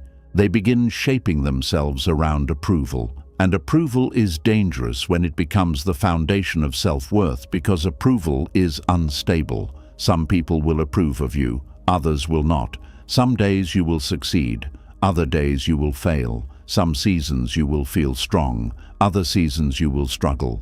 If your value depends entirely on external outcomes, your inner world will never feel stable. This is why healing often requires grieving the belief that worth must be earned. That grief can feel enormous because many people built their entire identity around proving themselves. If they stop proving, they fear they will disappear emotionally. They fear becoming ordinary, invisible, unimportant. But constantly earning your worth is not living, it is survival. and survival mode eventually steals joy from everything. Even beautiful moments become difficult to enjoy because the mind keeps calculating productivity and value constantly. A vacation feels undeserved. Rest feels wasteful. Doing nothing feels dangerous. Even hobbies become achievements instead of genuine enjoyment. The person forgets how to simply exist without evaluation. This creates profound emotional disconnection because the nervous system never experiences unconditional internal safety. It is always trying to secure worth through action. Action becomes identity. Performance becomes protection. Achievement becomes emotional survival. But no human being can sustain that forever without losing touch with themselves. Eventually, many people reach a point where they quietly ask, "Why do I feel so empty even after doing everything I was supposed to do?" And often the answer is painful. Because achievement cannot replace self-worth. Productivity cannot replace self-love. Usefulness cannot replace emotional safety. The body knows the difference. The nervous system knows the difference. You can become successful while still feeling emotionally unsafe inside yourself. You can become admired while still feeling internally unworthy. You can become needed while still feeling deeply unseen. This is why healing requires more than external accomplishment. It requires rebuilding your relationship with worth itself. You must slowly learn that your value does not increase on productive days and decrease on difficult days. Your value does not disappear when you rest. Your value does not vanish when you struggle emotionally. Your value does not depend on constant usefulness. These truths may sound obvious intellectually, but emotionally they can feel almost impossible to believe at first, especially for people whose nervous system was trained around conditional approval. The body does not trust unconditional worth immediately. It expects conditions. It expects performance. It expects pressure. So when you first begin practicing gentleness with yourself, guilt often appears quickly. You rest, and guilt whispers. You say no, and guilt whispers. You stop overworking, and guilt whispers. You prioritize yourself, and guilt whispers. Because the old system inside you still believes worth must be earned through sacrifice and exhaustion. But healing begins when you stop obeying that system automatically, not overnight, slowly, patiently. You begin noticing the violence in the way you pressure yourself daily, the violence of denying your exhaustion, the violence of speaking to yourself harshly when you slow down, the violence of believing your humanity must constantly justify itself through performance. And once you notice it clearly, something inside you begins softening. You start realizing how tired you truly are. Not lazy, not weak, tired. Tired of proving, tired of performing, tired of carrying impossible standards, tired of trying to deserve your own existence every day. That realization can feel emotional because many people discover they have not experienced true internal rest in years. Even sleep did not fully restore them because emotionally they were always working, always calculating value, always preparing to prove themselves again tomorrow. No nervous system thrives under permanent evaluation. Human beings need spaces where they are allowed to exist imperfectly without earning permission first. This is why unconditional love feels healing. This is why safe relationships feel healing. This is why genuine acceptance feels healing. Because for a moment, the nervous system stops fighting for worth. And eventually, you must learn to offer that same experience to yourself. You must become someone who does not withdraw kindness from yourself every time you struggle. Someone who does not threaten yourself with worthlessness during difficult seasons. Someone who does not make love conditional upon performance. That is not laziness. That is emotional survival finally becoming emotional safety, and safety changes everything internally. When you stop trying to earn your worth constantly, your body begins relaxing in ways you may never have experienced before. Rest stops feeling dangerous. Slower days stop feeling shameful. You begin allowing yourself to exist without turning every moment into proof of value. That creates enormous freedom. You begin working because you genuinely care, not because your existence depends on achievement. You begin helping others without abandoning yourself completely. You begin resting without feeling like you are failing at life. You begin seeing yourself as human instead of as a machine built for constant output. And slowly, your nervous system begins learning a truth it may have never fully trusted before. You do not have to exhaust yourself to deserve love. You do not have to suffer constantly to deserve rest. You do not have to prove your humanity through endless productivity. You do not have to earn your worth every morning when you wake up, because your worth was never supposed to be a daily performance. It was always supposed to be something you carried naturally simply because you are alive. And once you begin to see that your worth was never meant to be earned every morning, another quiet question starts rising from a deeper place inside you. If worth was never the reward for achievement, then why did so many things you finally fixed still fail to make you feel whole? Why did the thing you blamed for your unhappiness disappear, only for the emptiness to remain sitting there in silence? There is a strange sadness that comes after finally getting what you thought would save you. For years, you may have told yourself that peace would arrive after one specific thing changed. Maybe you thought you would finally feel enough when your body looked different. Maybe you thought you would finally breathe when your money improved. Maybe you thought everything would feel lighter once you became more confident, more successful, more disciplined, more loved, more respected, more healed. So you worked, you pushed, you waited, you built your hope around that one change. And then it happened. The thing shifted, the goal came closer. The problem got solved. The flaw became smaller. The life looked better from the outside, but inside, something still felt empty. That emptiness can be confusing because it does not make sense at first. You thought the weight would disappear. You thought joy would rush in. You thought your mind would finally say, "There it is. Now I can rest." But instead, after a short moment of relief, the old ache returns in a different form. And now the pain feels even more frightening because the excuse you used to explain it is gone. Before you could say, "I feel this way because I have not fixed that yet." But after you fix it, what do you say? This is where many people begin to panic quietly. They look around at the life they worked so hard to improve, and they wonder why their heart still feels untouched. They feel guilty for not feeling happier. They feel ungrateful for still feeling heavy. They feel ashamed because everyone else may see progress, but inside they still feel strangely far from peace. And that is the moment when deep healing begins asking for honesty, because sometimes the thing you blamed was never the real wound. It was only the place where the wound chose to speak. This is hard to accept because blaming one specific problem gives the mind something clear to chase. It says, "When I fix this, I will finally be free." That belief feels comforting because it makes pain seem controllable. It gives suffering a simple shape. It creates a finish line.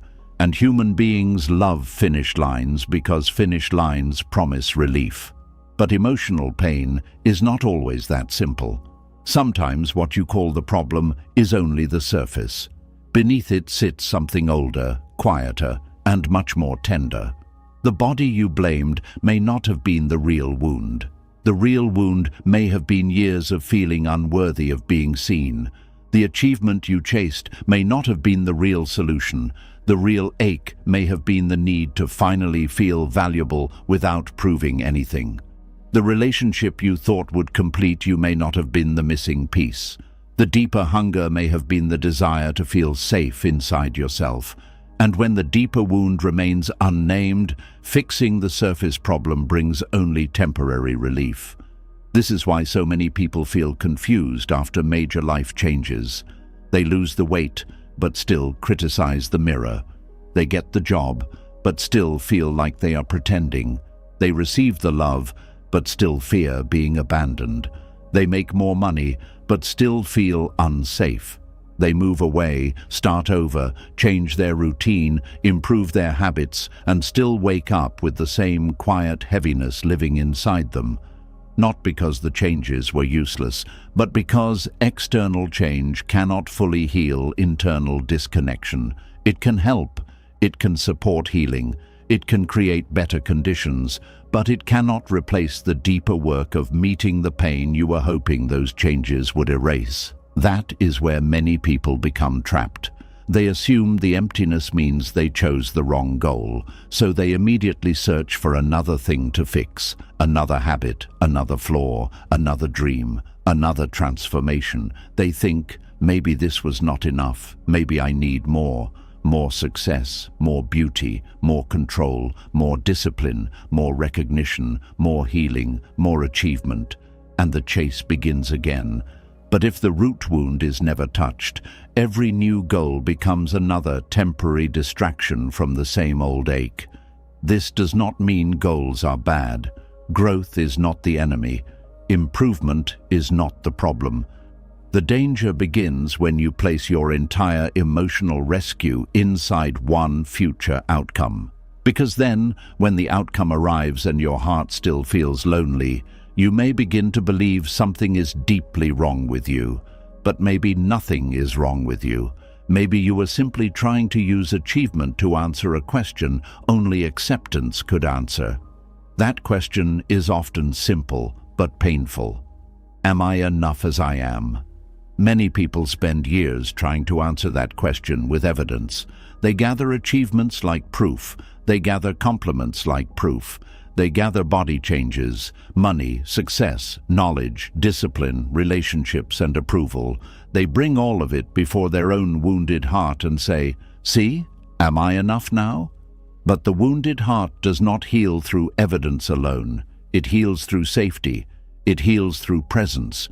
It heals when you finally stop using life as a courtroom where you must keep proving your worth. This is why you may feel empty after fixing the thing you blamed, because the deeper part of you was not asking for another achievement. It was asking to be heard. It was asking to be comforted. It was asking for permission to stop performing. It was asking you to stop treating the present version of yourself as someone who must be replaced before peace is allowed. There are people who spend years blaming their loneliness on not being attractive enough. So they improve their appearance. They become more polished. People notice them more. They receive more attention. But after the excitement fades, they still feel unseen. Why? Because being looked at is not the same as being known. Attention is not the same as connection. Admiration is not the same as safety. The real wound may never have been appearance. The real wound may have been the fear that if people saw the unpolished self, they would leave. So the mirror changes, but the fear remains. Others blame their emptiness on lack of success. They believe once they achieve something impressive, they will finally feel secure inside. So they work hard, they build, they prove, they win. And for a moment, they feel lifted. But soon the old pressure returns. Now they must maintain the success. Now they must protect the image. Now they must keep proving they deserve the position they reached. The goal that was supposed to free them becomes another cage. Because the deeper wound was not failure. It was conditional worth. And success cannot heal conditional worth if you still believe you are only as valuable as your latest achievement. Some people blame their pain on being single. They believe love will finally silence the ache. Then they enter a relationship, and at first, everything feels hopeful. But soon, their fear begins to rise. They worry about being left. They overthink every shift in tone. They become afraid of needing too much. They feel empty, even beside someone who cares. Because the deeper wound was not simply the absence of a partner. It was the absence of inner safety, and no relationship, no matter how kind, can fully replace the work of becoming safe with yourself. This is not meant to sound discouraging. It is meant to bring clarity, because when you understand this, you stop blaming yourself for not feeling happy after fixing the outer problem. You stop calling yourself ungrateful. You stop thinking you are broken because your heart did not heal on schedule. You begin to see that the emptiness is not proof of failure. It is information. It is your inner world saying, there is something deeper here. That deeper thing often begins with the pain you learn to cover instead of feel. Many people learned early that certain emotions were too inconvenient, too shameful, too dangerous, or too unwanted. So instead of feeling those emotions, they became fixers. If they felt insecure, they fixed their image. If they felt unworthy, they chased achievement. If they felt lonely, they became useful. If they felt afraid, they controlled everything. If they felt ashamed, they tried to become perfect. Fixing became a way to avoid feeling. But feelings do not disappear because you build a better life around them. They wait, quietly, patiently, sometimes for years. And when you finally solve the thing you blamed, those buried feelings may rise because the distraction is gone. The mind no longer has the same excuse. The heart finally has space to speak. And what it says may be uncomfortable. I was never only upset about that. I was carrying something older. This is why emptiness can become a doorway if you do not run from it. Most people immediately try to fill it. They look for another target, another plan, another thing to fix. But what if, for once, you did not rush? What if you let the emptiness speak before trying to silence it? What if the emptiness is not your enemy, but the first honest space you have had in years? Sometimes emptiness appears when a false promise collapses. The promise said, when you fix this, you will finally be whole. Then you fix it, and the promise breaks. At first, that feels painful, but it is also freeing because now you can stop chasing the wrong cure. You can stop handing your entire peace to one future event. You can stop believing that one change will finally make you acceptable to yourself. And you can begin asking better questions, not what else is wrong with me, but what part of me still feels unloved even after this change? Not why am I not happy yet, but what was I hoping this achievement would prove? Not what do I need to fix next, but what have I been avoiding feeling? These questions are gentle, but they are powerful. They move you from self-correction into self-understanding. And self-understanding reaches places self-improvement cannot touch. Because many times the emptiness after a solved problem is grief. Grief that you spent so long believing one flaw was the reason you were unlovable. Grief that you blamed your body, your personality, your past, your sensitivity, your lack of success, your awkwardness, your emotions, when really you were carrying a wound that needed compassion. Grief that you chased a version of yourself you thought would finally deserve kindness, only to realize kindness was needed long before the transformation. That grief deserves gentleness. It is painful to realize that you may have punished yourself for years over something that was never the full truth. Maybe you thought, if I become more confident, I will finally stop feeling small. But the smallness came from years of being dismissed. Maybe you thought, if I become more successful, I will finally stop feeling worthless. But the worthlessness came from never being loved without conditions. Maybe you thought, if I become less emotional, I will finally be easier to love. But your emotions were never the enemy. They were carrying messages you had not learned how to hear. When this becomes clear, the heart may feel tender, because you realize the thing you were fighting was often only the messenger. The body was a messenger. The anxiety was a messenger. The loneliness was a messenger. The insecurity was a messenger. The overthinking was a messenger. The emptiness itself was a messenger. And instead of listening, you may have spent years trying to silence the message by fixing everything around it. That realization can begin a more honest kind of healing. A healing that no longer asks, "How do I become impressive enough to stop hurting?" but asks, "Where did I first learn that I had to be impressive to deserve peace?" This is where depth begins, because surface fixing can make life look better, but deeper healing makes life feel safer. Surface fixing can change your appearance, habits, status, and environment. Deeper healing changes the way you relate to yourself, when none of those things are enough to protect you from being human. And that is what many people are truly craving. Not just a better life, a safer inner world. They want to wake up without immediately needing to prove something. They want to rest without guilt. They want to be loved without performing. They want to make mistakes without collapsing into shame. They want to feel joy without fearing it will disappear. They want to exist without constantly checking whether they have earned the right to feel okay. That is the longing underneath many goals. But because the world teaches us to chase visible solutions, we often misread the longing. We think we want the perfect body, when we really want to stop feeling ashamed. We think we want endless success, when we really want to feel secure. We think we want everyone's approval, when we really want to stop abandoning ourselves. We think we want control, when we really want safety. This is why fixing the blamed thing can still leave you empty, because the real desire was not always the thing itself. The real desire was the feeling you thought the thing would finally give you. Peace, belonging, worth, freedom, safety, love.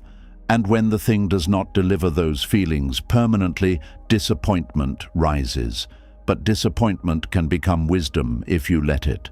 It can teach you that no single external fix can carry the full weight of your unhealed heart. It can teach you to stop asking one achievement to do the work of deep acceptance. It can teach you that healing must reach the place where the original belief was formed, the belief that you were not enough. The belief that you had to become more before you could rest. The belief that something about you made love difficult. The belief that peace would arrive only after you corrected yourself completely. Those beliefs are not healed by fixing one problem. They are healed by being questioned, softened, and replaced with something more true. And the truth is, you were never meant to wait until everything was fixed before feeling worthy of tenderness. You deserved tenderness during the struggle. You deserved care before the breakthrough. You deserved patience while you were confused. You deserved compassion even when you were still repeating old patterns. That may be hard to receive because many people only know how to offer themselves kindness after improvement. They say, "I will be gentle with myself once I stop messing up." But that is backwards. Gentleness is not the reward after healing. Gentleness is part of what makes healing possible. This is why emptiness after success can be such an important teacher. It shows you where you were using achievement as permission to finally love yourself. And when the achievement fails to create lasting love, you are invited to stop outsourcing your worth to outcomes. That invitation can feel scary. Because if you are no longer chasing one big fix, what do you do with the pain? You sit with it differently. You stop rushing to explain it away. You stop immediately turning it into another project. You listen for what it has been trying to say. Maybe the emptiness says, "I am tired of being useful just to feel valuable." Maybe it says, "I do not know who I am when I am not chasing approval." Maybe it says, "I reached the goal, but I still do not feel safe being myself." Maybe it says, "I wanted this thing to prove I am worthy, but I still do not believe it." That kind of honesty is not weakness. It is a doorway into truth. And truth is often quieter than the goals we chase. It does not always arrive with dramatic emotion. Sometimes it arrives as a tired sigh, a quiet sadness, a strange pause after the celebration, a moment where you finally admit, "This did not heal what I thought it would." That admission may hurt, but it also frees you from chasing the same pattern again, because now you can begin looking beneath the surface. You can begin asking what your life has been trying to compensate for. You can notice the difference between wanting something because it brings joy and wanting something because you believe it will finally make you acceptable. You can begin separating healthy desire from wounded desperation. That separation matters. Healthy desire feels expansive. It allows room for peace now and growth later. Wounded desperation feels tight. It says, "I cannot be okay until this changes." Healthy desire says, "This may enrich my life." Wounded desperation says, "This must save my life emotionally." When you understand the difference, your goals become lighter. You can still improve your life, but you stop asking every improvement to become your savior. You can still heal, but you stop treating healing like a final escape from being human. You can still want change, but you stop hating yourself while waiting for change to happen. That is where real freedom begins. Because the emptiness after fixing the thing you blamed is not there to punish you. It is there to redirect you inward. It is there to show you that the deepest pain was never only about the thing you changed. It is there to guide you toward the part of yourself you kept overlooking while chasing solutions. The part that needed comfort, the part that needed safety, the part that needed permission to stop proving, the part that needed love without a condition attached. And when you finally turn toward that part, something soft begins to happen. You stop seeing emptiness as failure. You begin seeing it as space, space where old illusions have fallen away, space where you no longer have to pretend the next fix will save you completely, space where a more honest relationship with yourself can begin. That space may feel quiet at first, maybe even uncomfortable, but peace often begins quietly. It begins when the chase slows down. It begins when the mind stops blaming one thing for all its pain. It begins when you realize that the life you improved still needs a self who feels safe enough to live in it. Because what good is a better life if you still treat yourself like someone unworthy of enjoying it? What good is success if you still cannot rest? What good is admiration if you still feel unseen? What good is change if it only creates another standard to maintain? Deep healing asks you to stop using future improvements as hiding places from present pain. It asks you to meet yourself now, not after the next breakthrough. It asks you to stop turning every ache into a target and start listening to the story underneath it. And when you do that, the emptiness slowly changes. It becomes less like a hole and more like an opening into honesty, an opening into tenderness, an opening into a life where you no longer need to blame one flaw, one failure, one missing achievement, or one unfinished part of yourself for the pain you were never taught how to hold. Because maybe the peace you wanted was never waiting on the other side of fixing that one thing. Maybe it was waiting in the moment you finally stopped asking that one thing to prove you were worthy of love. And once you begin to understand that fixing every external problem cannot heal a deeper wound of worthiness, another fear quietly rises into view. A fear many people carry so deeply that they hardly notice how much it controls their life. The fear of being seen exactly as they are, without achievements, without constant improvement, without evidence that they are becoming better. Because somewhere inside, they believe progress is the only thing protecting them from rejection.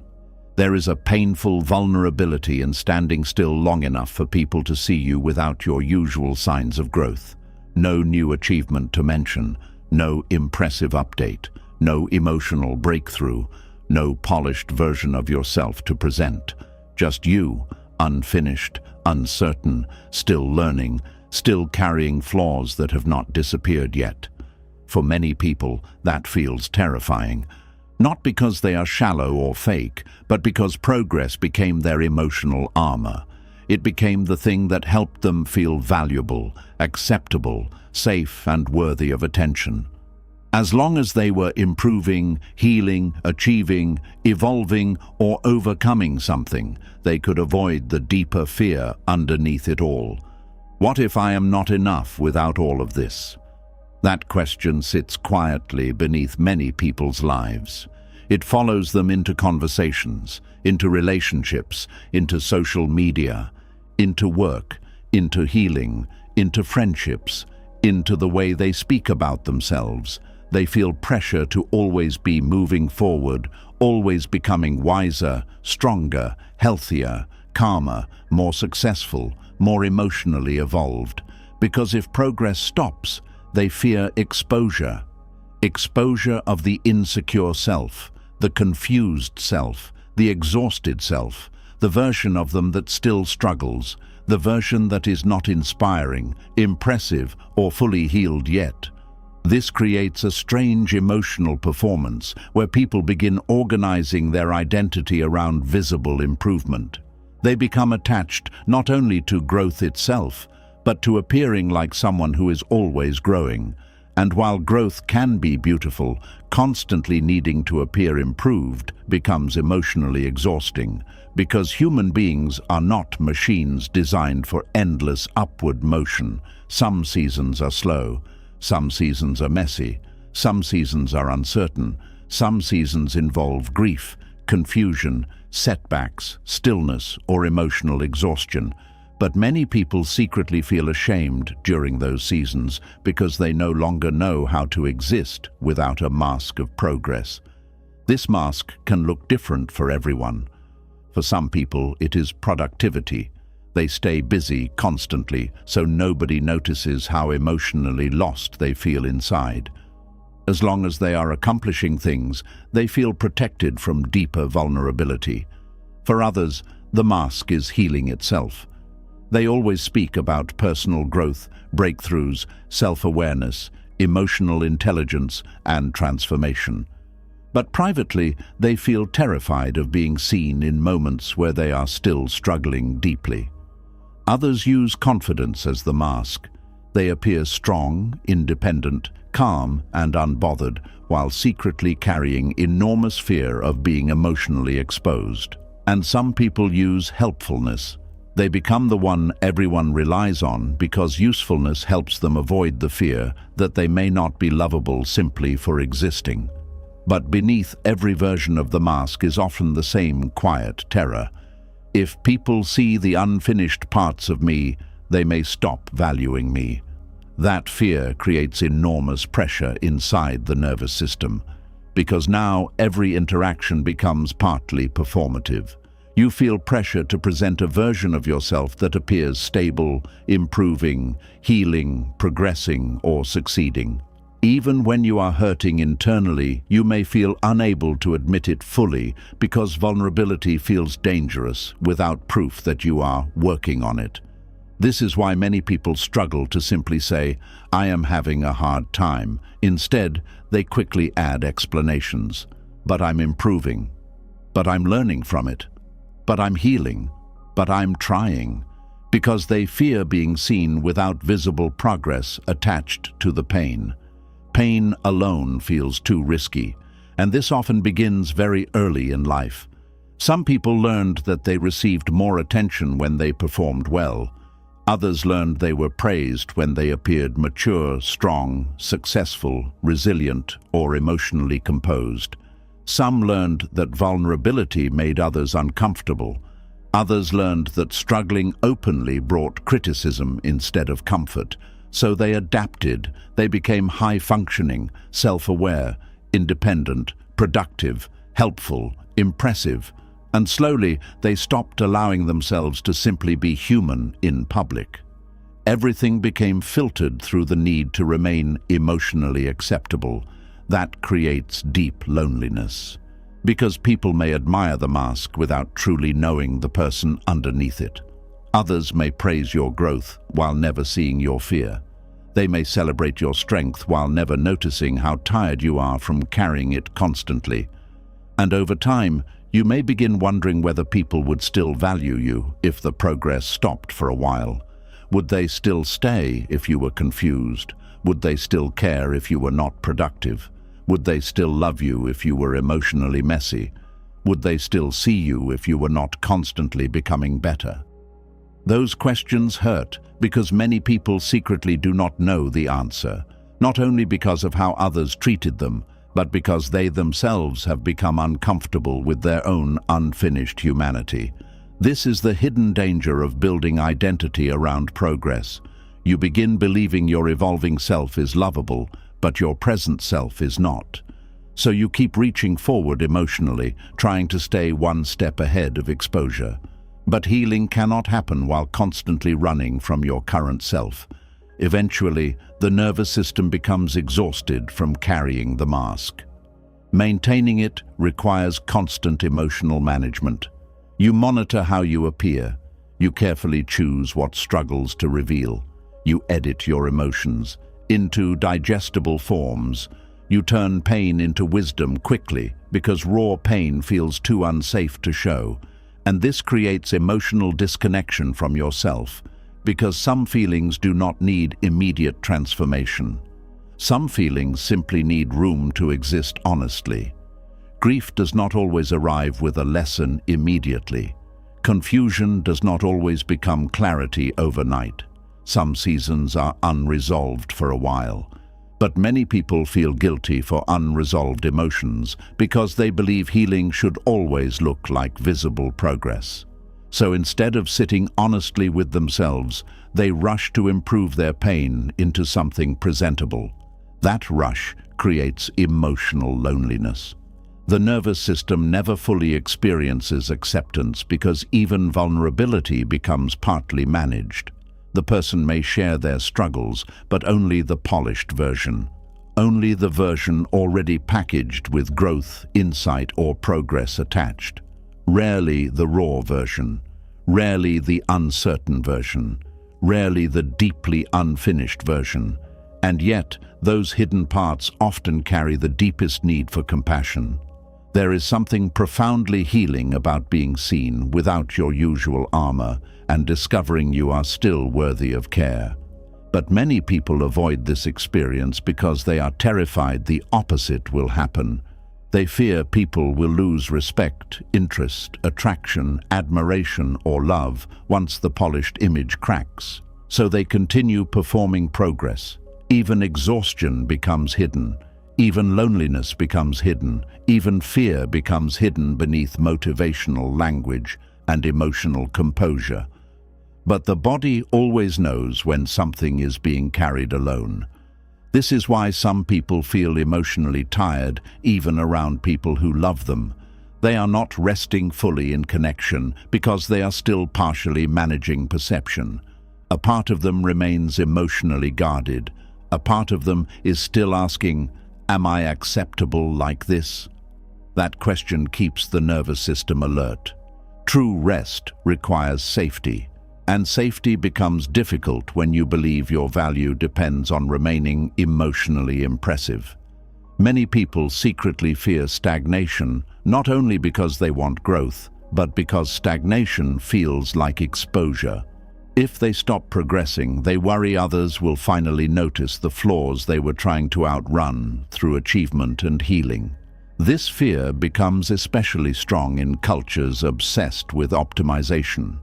Everywhere, people are told to become better versions of themselves constantly, heal faster, achieve more, stay disciplined, stay productive, stay emotionally evolved, keep growing. And while growth itself is not harmful, turning growth into identity can quietly create shame around simply being human. Because human beings are cyclical, not mechanical. Some seasons expand you, others slow you down. Some seasons are full of clarity, others are full of uncertainty. Some seasons feel strong, others feel fragile. This is normal. But people wearing a mask of progress often feel unable to tolerate their own slower seasons. They panic when they are not improving visibly. They feel guilty when they are emotionally stuck.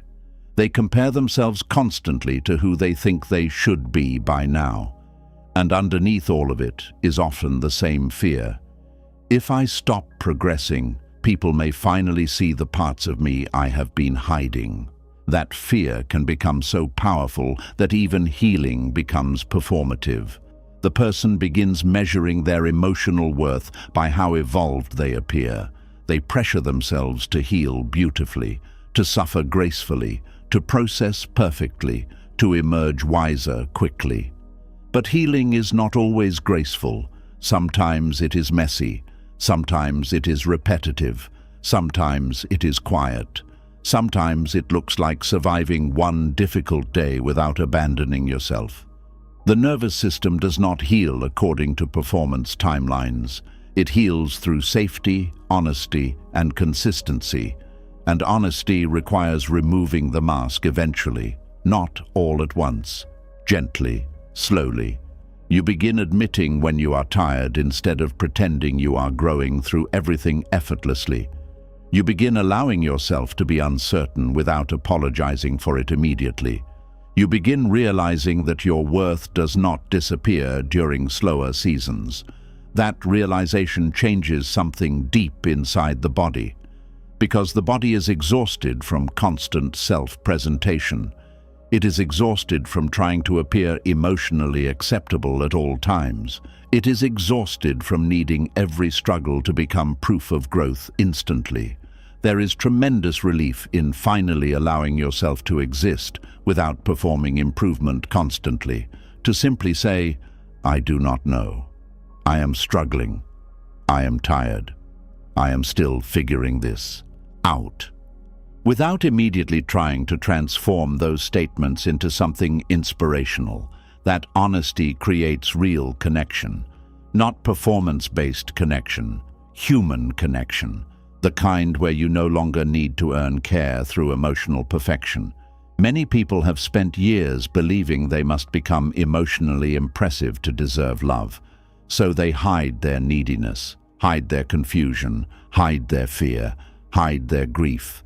Hide the parts that still feel small, but hiding creates isolation, because the hidden self never fully experiences acceptance, only the mask does. And eventually, the soul becomes lonely from being unseen. This is why some people secretly crave spaces where they no longer have to perform strength constantly, spaces where they can exhale emotionally, spaces where they do not have to prove they are healing beautifully, spaces where they are allowed to simply be human without explanation. That longing is not weakness, it is the nervous system searching for safety. Because safety is not only physical, safety is being able to exist imperfectly without fearing abandonment. Safety is being emotionally visible without feeling shame. Safety is knowing you do not have to transform your pain into productivity before deserving compassion. And many people have never fully experienced that kind of emotional safety, so they continue wearing the mask. The smiling mask, the productive mask, the healed mask, the independent mask, the wise mask, the successful mask, the emotionally composed mask. But masks become heavy after a while, especially when the person underneath is quietly exhausted. This exhaustion often shows up in subtle ways. The person may lose motivation suddenly, feel emotionally numb, avoid vulnerability, withdraw socially, feel anxious without understanding why, become deeply tired around people, not because they are broken, because maintaining emotional performance consumes enormous energy. The nervous system longs for rest from constant self-management. This is why removing the mask often feels both terrifying and liberating at the same time. Terrifying because vulnerability risks rejection, liberating because authenticity finally allows the body to stop bracing so intensely. And authenticity does not mean oversharing every wound publicly. It means you stop abandoning your real feelings internally just to maintain an image. That distinction matters. A person can appear composed while still remaining emotionally honest with themselves privately. They can stop forcing every emotion into a progress narrative. They can stop turning every struggle into evidence of personal failure. This creates enormous inner freedom. Because now healing is no longer about appearing transformed all the time. It becomes about remaining connected to yourself honestly through every season. The strong seasons, the uncertain seasons, the joyful seasons, the grieving seasons, the productive seasons, the exhausted seasons, all of them, without deciding your worth based on which season you are currently in. This is where many people finally begin experiencing deeper peace. Not because their life becomes perfect, but because they stop requiring themselves to appear perfect in order to deserve belonging. That changes relationships too. When you stop performing progress constantly, you begin attracting more honest connection. Conversations become less filtered. Vulnerability becomes less terrifying. You stop competing emotionally. You stop needing to impress people with how healed you are. And strangely enough, people often feel closer to you when the mask softens, because human beings connect through honesty more deeply than performance, not perfection, not polished transformation. Honesty. There is something deeply comforting about someone who no longer needs to pretend they have everything figured out. Someone who can say, "I am still learning," without shame. Someone who can admit fear without collapsing. Someone who can be imperfect without disappearing emotionally. That kind of authenticity creates safety for others too, because when one person stops performing emotional perfection, it quietly gives others permission to stop performing too. This is one of the hidden gifts of healing honestly. You stop spreading pressure. You stop making humanity feel like failure. You stop contributing to the illusion that everyone else has fully figured themselves out. And perhaps most importantly, you stop carrying the crushing burden of trying to stay emotionally impressive all the time. That burden is heavier than most people realize, because underneath it often lives a child who once learned that being lovable depended on being exceptional somehow. Exceptional emotionally, exceptional academically, exceptional socially, exceptional in maturity, usefulness, calmness, resilience, or success. So now, ordinary humanity feels unsafe, but healing slowly teaches the nervous system a different truth. You do not have to constantly prove your evolution to deserve connection. You do not have to wear progress like armor every moment of your life. You do not have to become endlessly improved before allowing yourself to be seen. You are allowed to exist unfinished, allowed to have unresolved emotions, allowed to move slowly sometimes, allowed to struggle without turning it into a motivational lesson immediately, allowed to be deeply human. That realization softens something profound inside the body, because finally there is room to breathe, room to stop performing, room to stop editing yourself constantly, room to stop chasing worth through visible transformation. And in that room, something beautiful begins happening quietly. The nervous system starts relaxing, the heart starts opening, the mask starts loosening, and underneath all the pressure to become someone impressive enough to deserve love, you begin rediscovering the self that never actually needed the performance in the first place. And once the mask begins loosening, another truth quietly rises from underneath it. Many of the ways you criticize yourself today were not born from self-hatred originally. They began as survival. They began as ways a younger version of you tried to stay safe, loved, accepted, or emotionally protected in environments that did not always feel steady. And when you finally see that clearly, something inside you begins to soften. There are moments in adulthood that seem small on the surface, but trigger enormous reactions inside the body. A certain tone of voice makes your chest tighten. Someone being disappointed in you feels unbearable. A mistake ruins your whole day.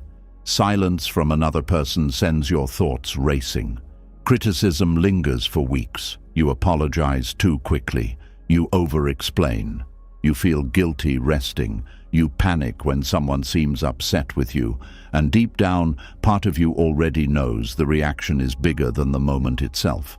That is because the body is not only responding to the present, it is remembering the past. Many of the habits people now call overthinking, people-pleasing, perfectionism, emotional sensitivity, or self-criticism did not appear randomly. They were built slowly during childhood as ways to survive emotionally. A child who grows up in unpredictability becomes watchful. A child who grows up around criticism becomes self-correcting. A child who grows up around emotional distance becomes hyper-aware of other people's moods. A child who feels unsafe learns to adapt quickly, and adaptation keeps children alive emotionally. The problem is that the nervous system often carries those same survival habits into adulthood long after the original environment is gone. So now, as an adult, you may still be living emotionally as if danger is always nearby. You may criticize yourself before others can. You may monitor your behavior constantly. You may overwork to avoid feeling worthless. You may become terrified of disappointing people. You may hide emotions because vulnerability once felt unsafe. Not because you are broken, because your nervous system learned these patterns early and repeated them for years. This changes the way you see yourself. Because when people only look at the adult behavior without understanding the original pain underneath it, they often shame themselves unfairly. They call themselves weak, needy, dramatic, too sensitive, too anxious, too emotional, too difficult. But many times those reactions are simply old survival strategies still trying to protect you. A child who had to stay alert to avoid conflict may become an adult who cannot relax fully around people. A child who learned love could disappear after mistakes may become an adult obsessed with perfection. A child who felt unseen may become an adult who constantly seeks validation. A child who was punished for emotions may become an adult disconnected from their own feelings. A child who had to become emotionally mature too early may become an adult who struggles to rest. None of these patterns appeared out of nowhere. And understanding that creates compassion, not excuses. Compassion. There is a huge difference. Compassion does not mean harmful behaviors should never change. It means you stop approaching yourself like an enemy while trying to understand why those behaviors exist in the first place. Because people heal differently when they feel understood instead of attacked. Many adults still carry an inner environment shaped by childhood emotional conditions. If love felt unstable, they still expect instability. If criticism felt constant, they still criticize themselves automatically. If emotional safety was rare, they still struggle to trust calmness fully.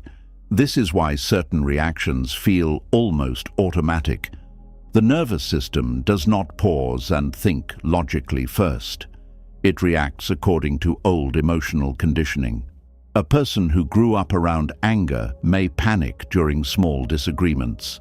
A person who grew up feeling invisible may overperform to gain attention. A person who grew up being blamed may carry chronic guilt. A person who grew up around emotional unpredictability may struggle to trust peaceful relationships. The adult mind may know the present moment is different, but the body still carries the old emotional map. That map shapes everything quietly. It shapes how you speak to yourself after mistakes. It shapes how safe you feel receiving love. It shapes how much rest you allow yourself. It shapes how you respond to criticism. It shapes how much pressure you place on yourself daily. And many people spend years blaming themselves for reactions that originally developed to help them survive emotionally. This is why self-criticism often feels so deeply automatic. It was not originally about self-hatred, it was about self-protection. Somewhere along the way, your nervous system learned that criticizing yourself first could help you avoid pain later. If you corrected yourself quickly enough, maybe others would not reject you. If you became perfect enough, maybe conflict would decrease. If you stayed useful enough, maybe people would keep loving you. If you monitored yourself constantly, maybe you could stay emotionally safe. Those patterns made sense to the younger version of you, but survival habits that protect a child can quietly imprison an adult. Because now the danger may be gone, yet the body continues acting as if emotional survival still depends on constant self-monitoring. This creates enormous exhaustion internally. Imagine carrying invisible emotional armor every single day without realizing it. Armor against rejection, against disappointment, against criticism, against abandonment, against emotional unpredictability. After years of wearing that armor, the body forgets what softness feels like. This is why some people struggle deeply with self-compassion. Gentleness feels unfamiliar. The nervous system trusts control more than kindness, because control once felt safer. Harshness feels normal because criticism became the language of survival early on. So even when life becomes calmer, the inner voice remains harsh. Not because the person enjoys suffering, because their nervous system still believes harshness prevents danger. This is why healing childhood survival habits takes patience. You are not only changing thoughts, you are teaching the body that it no longer has to survive the same way. That takes time. The body learns through repetition, safety, and experience, not through shame. Many people unknowingly continue parenting themselves the same way they were emotionally treated growing up. If they were criticized often, they criticize themselves automatically. If they were emotionally dismissed, they dismiss their own feelings now. If they were expected to be perfect, they continue demanding perfection internally. And because these patterns feel familiar, they can feel strangely correct, even when they hurt deeply. This is one of the hardest parts of healing, realizing that the voice in your head may not actually be your true voice. It may be an internalized survival system shaped by years of emotional conditioning. That realization can feel emotional because suddenly you begin seeing yourself differently. You stop asking, "What is wrong with me?" and begin asking, "What happened to me that taught me to survive this way?" That question opens the door to deeper understanding, because there is usually a reason underneath the reaction. The person who over-explains may have once been misunderstood constantly. The person who fears disappointing others may have once experienced love as emotionally unstable. The person who apologizes excessively may have once been blamed unfairly. The person who struggles to rest may have once learned that worth depended on usefulness. The person who hides emotions may have once learned vulnerability was unsafe. These patterns were intelligent adaptations once, but now they may be creating suffering instead of protection. This is where healing becomes complicated emotionally, because part of you may want to let go of these habits, while another part fears letting go will create danger. The nervous system often clings to old patterns, not because they feel good, but because they feel familiar. Familiarity can feel safer than freedom, even painful familiarity. That is why many people stay trapped in cycles of overthinking, self-criticism, perfectionism, or emotional suppression long after those patterns stop helping them. The body keeps repeating what it once learned was necessary, and when people try to change these habits through force alone, they often become frustrated. They say things like, "Why am I still like this? Why can't I just relax? Why do I overreact so much? Why can't I stop criticizing myself?" But healing survival habits is not about shaming yourself into behaving differently. It is about helping the nervous system feel safe enough to stop protecting you in outdated ways. That requires gentleness, not weakness, gentleness. There is a huge emotional difference between saying, "Why am I like this?" and saying, "Something inside me learned to survive this way for a reason." One creates shame, the other creates understanding. And understanding is what allows healing to begin. Many adults are secretly carrying younger versions of themselves that never fully felt emotionally safe. The younger self may still fear rejection intensely, still fear conflict, still fear failure, still fear abandonment, still fear not being enough. And because those fears were never fully soothed, they continue shaping adult behavior quietly from underneath. This is why certain emotional reactions can feel so young internally. A small criticism may suddenly make you feel tiny. Being ignored may create panic disproportionate to the situation. A disappointed look may trigger deep shame instantly. The adult part of you knows the reaction is intense, but the younger wounded part is reacting from old emotional memory. This does not mean you are childish. It means pain stored early in life still needs compassion. And many people never received that compassion when they first needed it. Instead, they learned to harden, to perform, to adapt, to survive. Some became emotionally invisible to avoid conflict. Others became exceptional to secure approval. Others became caretakers to maintain connection. Others became perfectionists to avoid criticism.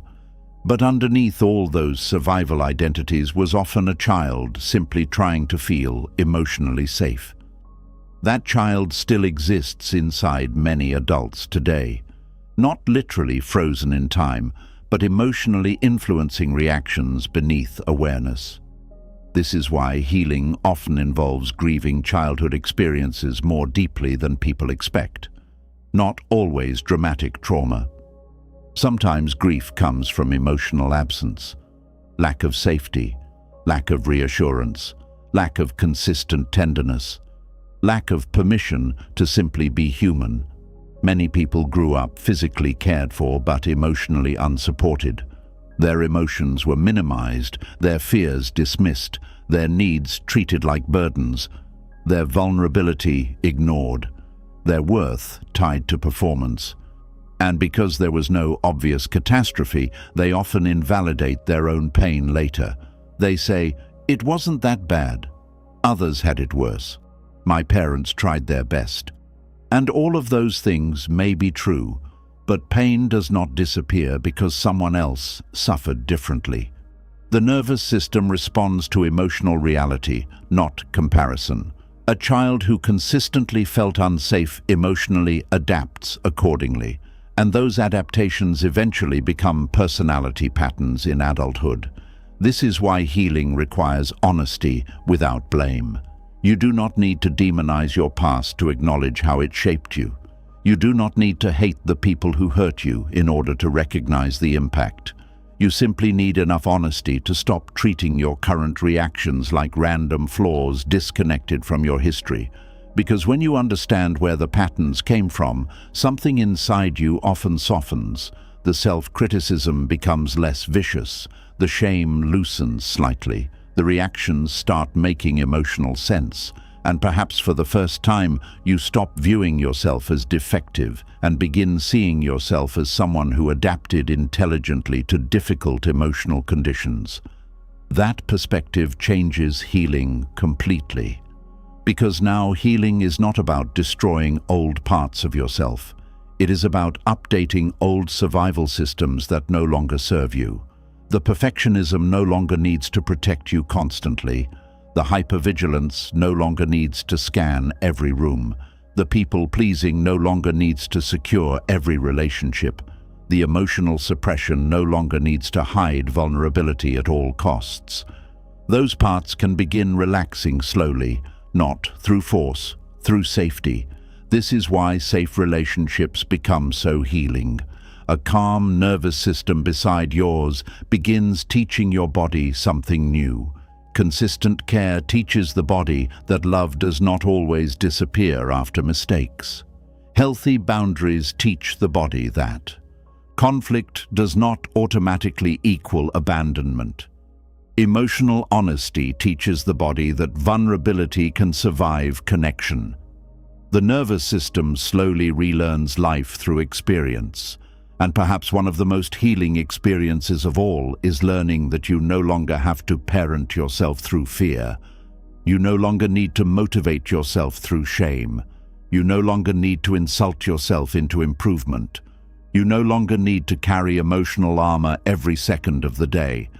That realization can feel almost unbelievable at first, because many people have spent decades living in emotional survival mode without realizing it. They thought constant tension was normal, constant self-monitoring was normal, constant guilt was normal. But survival mode is not peace, it is endurance. And human beings deserve more than endless endurance. They deserve softness too. This is why healing childhood survival habits is not about becoming someone entirely new. It is about allowing the nervous system to finally experience what it may have lacked earlier: safety, patience, gentleness, emotional consistency, and unconditional worth. Those experiences slowly change the body from the inside out. You stop reacting to yourself with immediate shame. You stop seeing every emotion as a problem. You stop panicking over imperfection. You stop needing to earn love constantly. You begin resting more deeply, breathing more fully, existing more honestly, and slowly the inner world becomes less hostile. Not because you suddenly become flawless, but because you finally understand that many of the parts you hated were never trying to ruin your life. They were trying to protect it, even if imperfectly, even if painfully, even if the protection eventually became exhausting.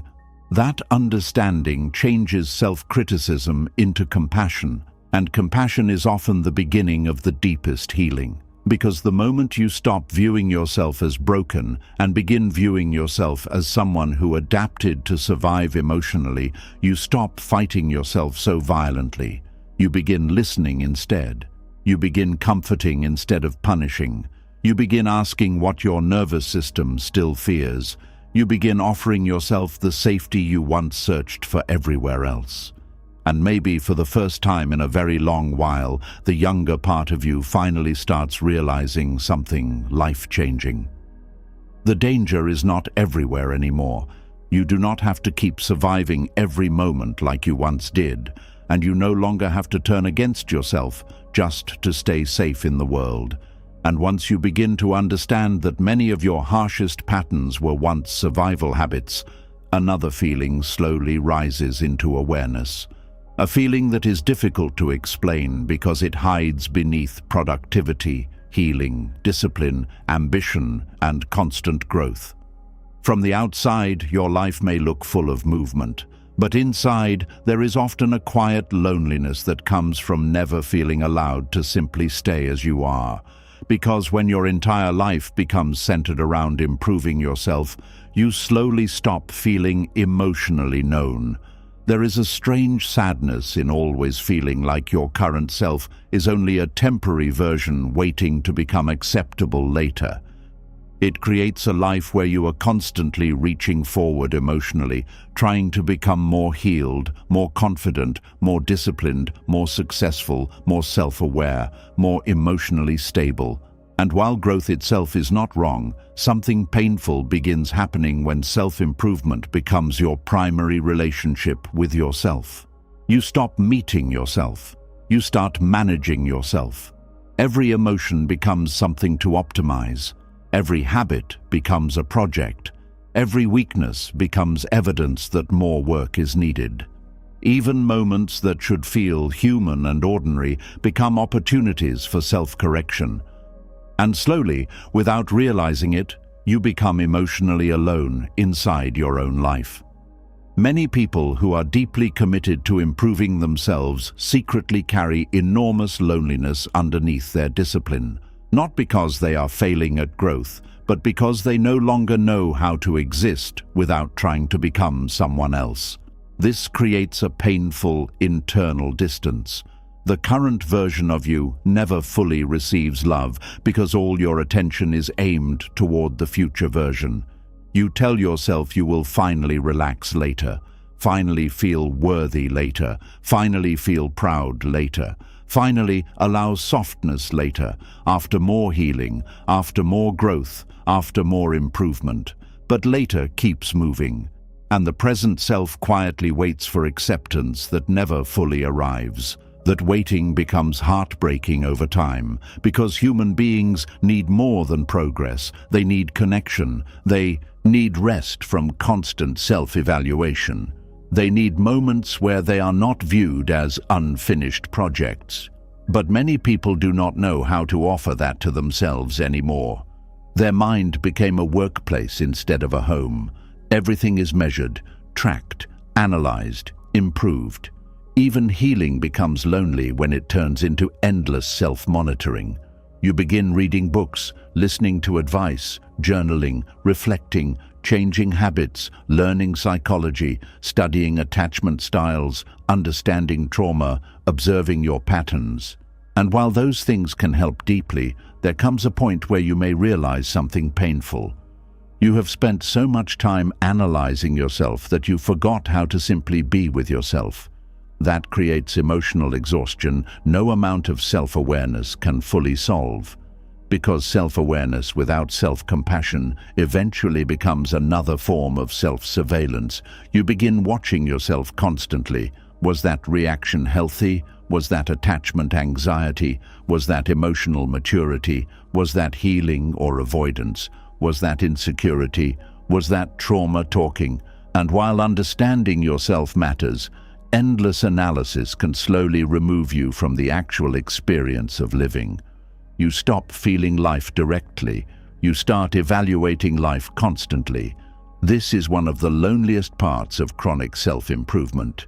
Your mind rarely rests because there is always another layer to work on, another flaw to heal, another trigger to understand, another pattern to correct. And because growth becomes endless, peace keeps getting postponed. Many people secretly believe they are only lovable while improving. As long as they are trying, healing, evolving, and becoming better, they feel emotionally acceptable. But if they stop progressing for a while, shame quickly appears. Rest begins feeling dangerous. Slower seasons feel embarrassing. Emotional setbacks feel humiliating because their identity became attached to growth itself. Not healthy growth, compulsive growth. Growth driven by fear of remaining the same. That fear creates isolation inside the self. You begin feeling disconnected not only from others, but from your own current experience. Even your sadness becomes interrupted by improvement language. Even your pain becomes something you rush to transform into wisdom quickly. You rarely allow yourself to simply struggle honestly without turning it into another lesson or breakthrough.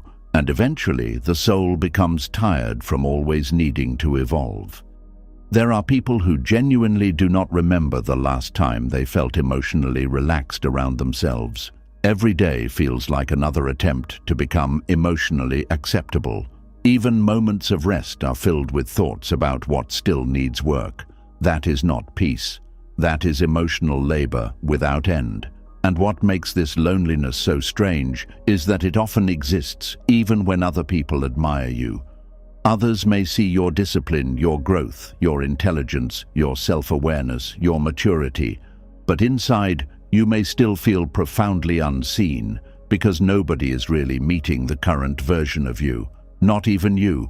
Everyone is focused on the version you are becoming, including yourself. That creates grief, because the present self quietly disappears underneath all the improvement. The anxious self, the tired self, the confused self, the grieving self, the ordinary self, the deeply human self. All of those parts may quietly feel abandoned while you chase the future version you believe will finally deserve peace. This is why many people feel emotionally disconnected after years of intense self-work. They know how to analyze themselves perfectly, but they do not know how to comfort themselves gently. They understand their wounds intellectually, but they still struggle to feel emotionally safe. They have learned endless strategies for becoming better, but they have forgotten how to simply sit beside themselves without trying to change something immediately. That kind of loneliness is difficult to explain to others, because from the outside, it may look like you are doing everything right.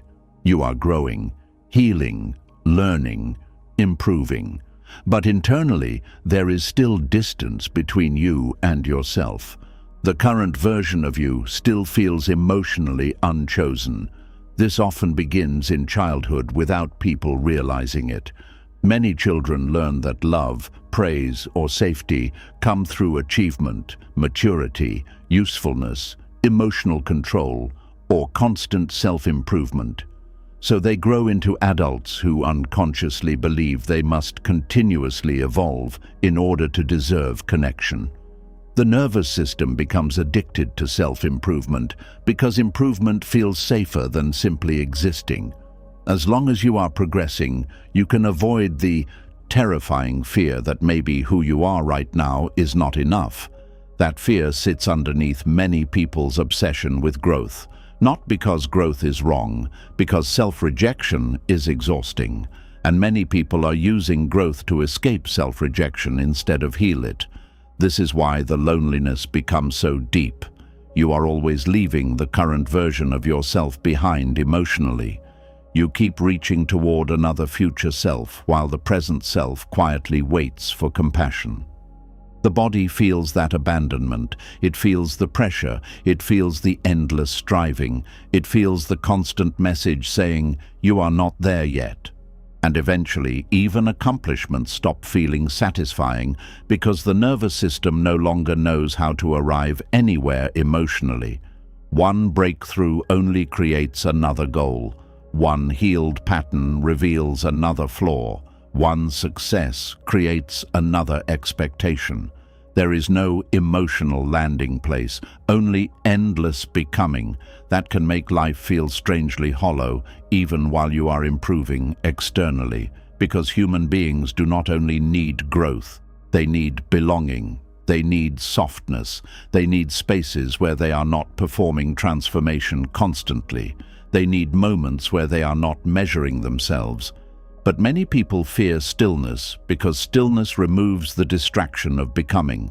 Without constant progress, unresolved loneliness rises to the surface.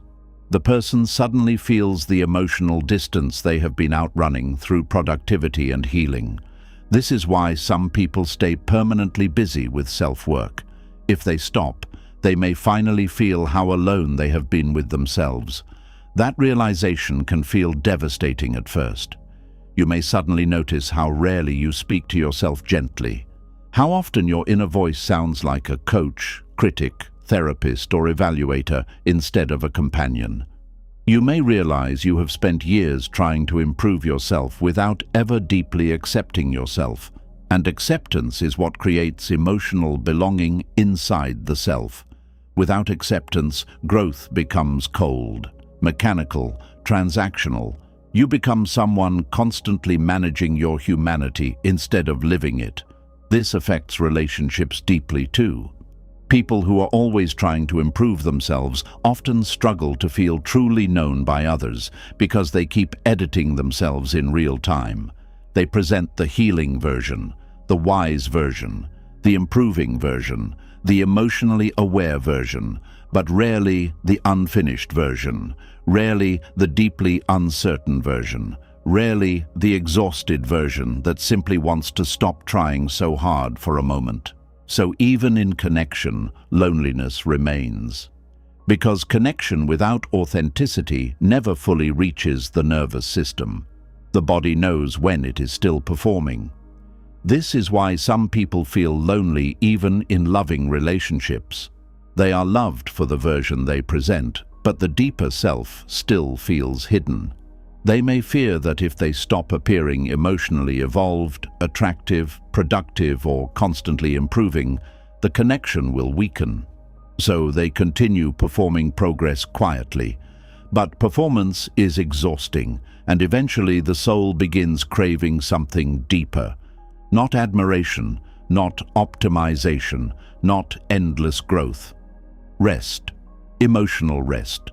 The kind of rest that comes when you no longer need to constantly become someone else in order to feel worthy of staying connected to yourself. That rest changes everything internally, because for the first time, you begin allowing yourself to exist without turning every flaw into another assignment. You stop asking every difficult emotion how quickly it can become growth. You stop treating yourself like a never-ending self-improvement project. And strangely enough, this is often where real healing deepens, not when you push harder, when you soften enough to stop abandoning yourself during imperfect seasons. Many people are terrified of this softness because they fear it means stagnation. They believe if they stop pressuring themselves constantly, they will stop growing entirely.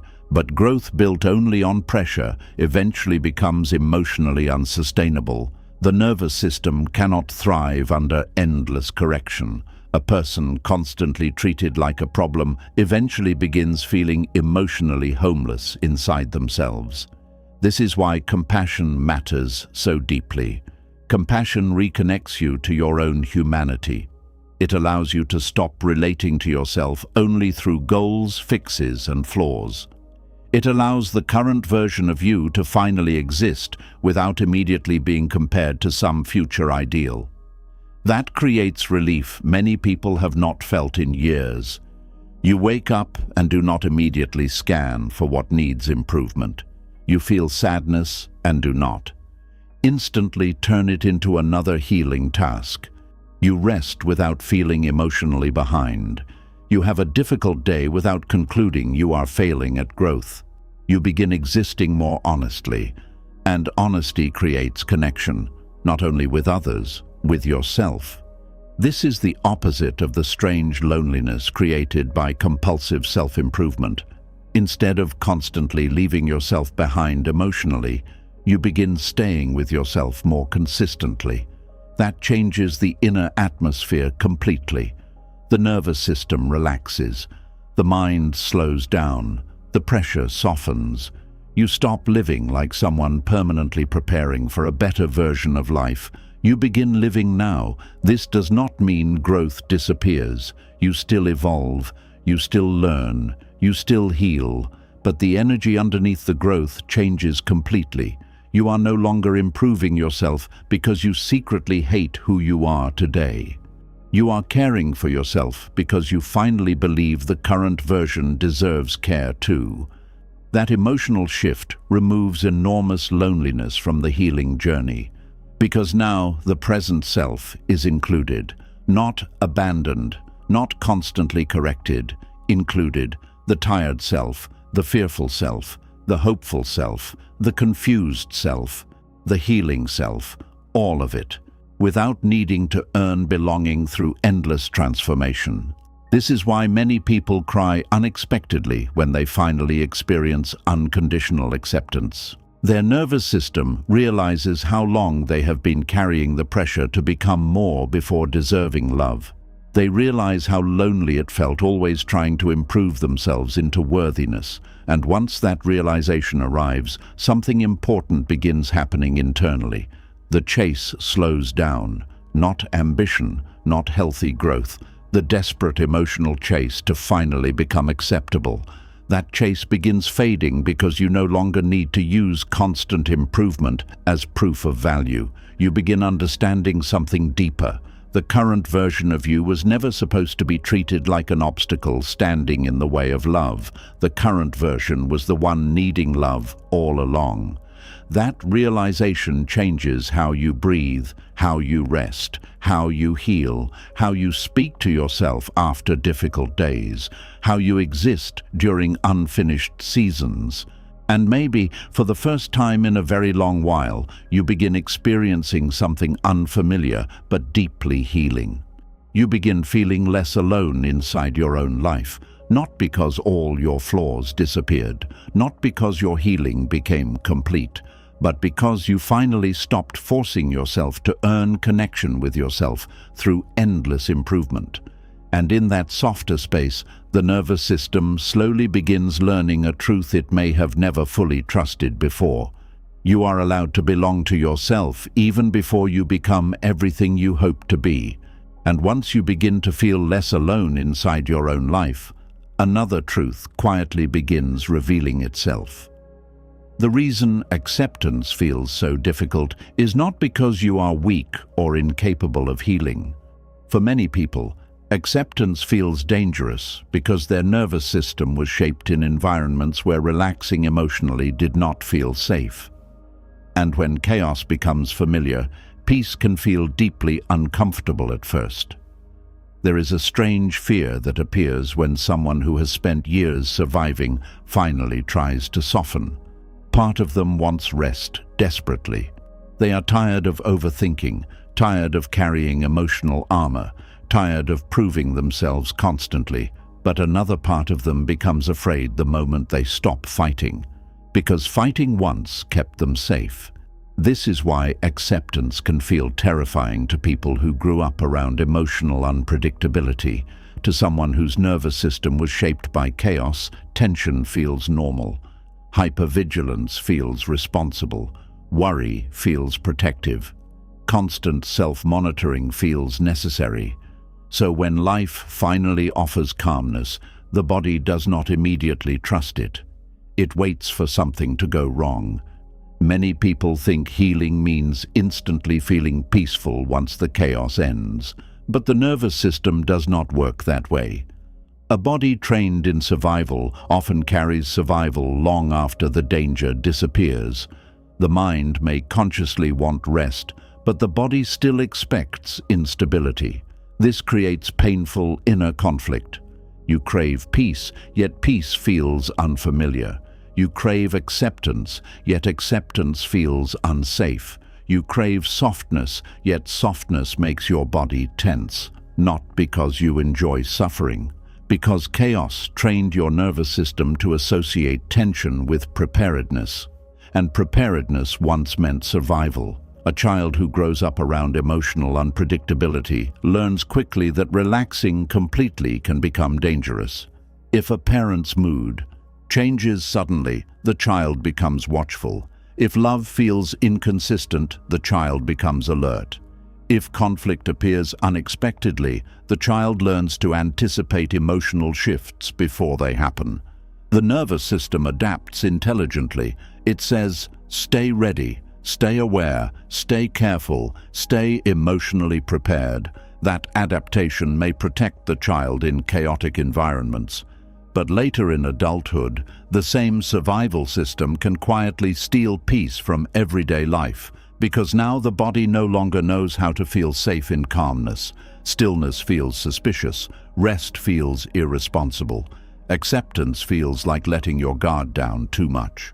And this becomes especially painful during healing, because people often become frustrated with themselves. They say things like, "Why can't I just relax? Why do I feel anxious when things are finally okay? Why does peace make me uncomfortable?" The answer is often heartbreaking in its simplicity. Your nervous system learned that safety depended on staying alert. This is why some people sabotage peaceful moments without understanding why. When life becomes calm, the body begins searching for danger automatically because chaos once felt familiar. The absence of tension can actually trigger anxiety because the nervous system mistakes calmness for vulnerability. For someone raised in emotional unpredictability, hypervigilance becomes identity. They become the one who thinks ahead, the one who anticipates problems, the one who prepares for disappointment, the one who notices every shift in mood, the one who cannot fully relax around uncertainty. And over time, they begin believing this constant tension is simply their personality. But often, it is survival.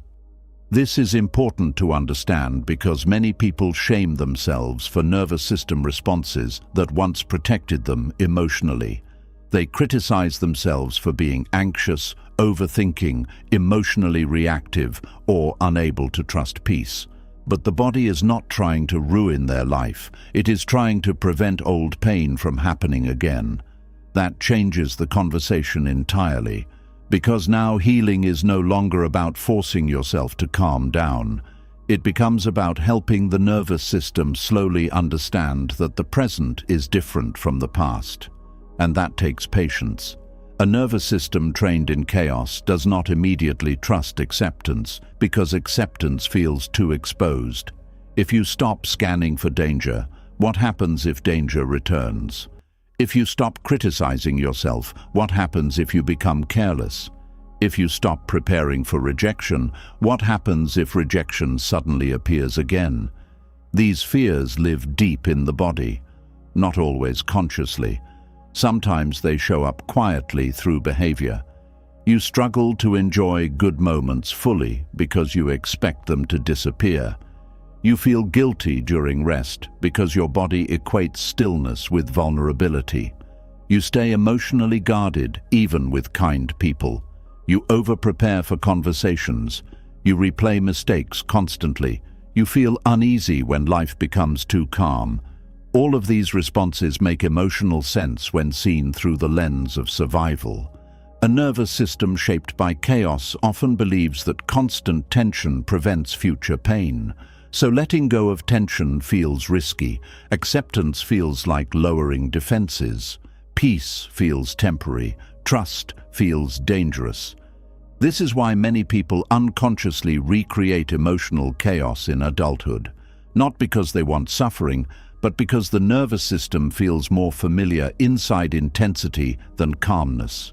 Calmness feels uncertain. Chaos feels recognizable. A healthy relationship may feel emotionally confusing because there is less unpredictability to track. A peaceful day may create restlessness because the body is waiting for disruption. Even kindness can feel suspicious because the nervous system expects hidden conditions.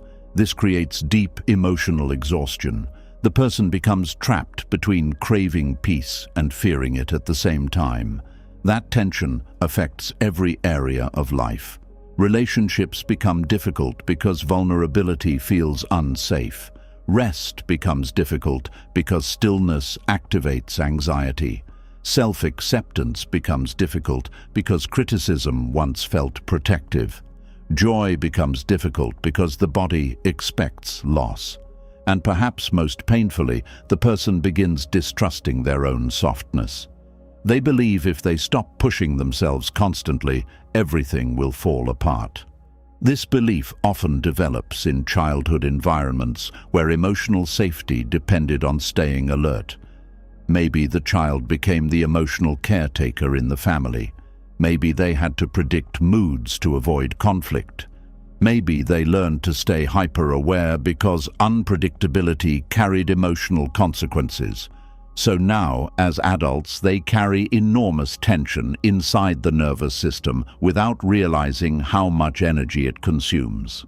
The body never fully rests. Even sleep may not feel restorative because internally the nervous system remains partially activated, always preparing, always monitoring, always bracing.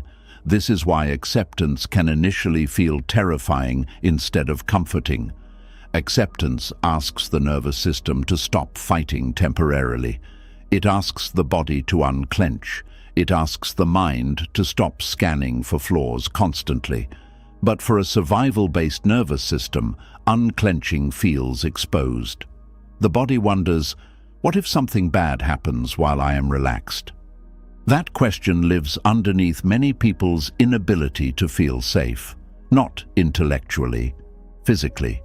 The body itself remembers chaos, and the body remembers longer than the conscious mind sometimes does. This is why people can understand logically that they are safe while still feeling deeply unsafe emotionally. Their nervous system has not fully updated yet. The old emotional map still exists underneath the current reality. That map shapes reactions automatically. A delayed text creates panic. A slight tone shift creates fear. A mistake creates shame. An uncertain situation creates catastrophic thinking. not because the person is irrational, because their nervous system learned early that small emotional signals could predict larger emotional danger. This is why healing cannot happen through logic alone. You cannot simply convince a survival nervous system to relax overnight. The body must experience safety repeatedly before it begins trusting calmness.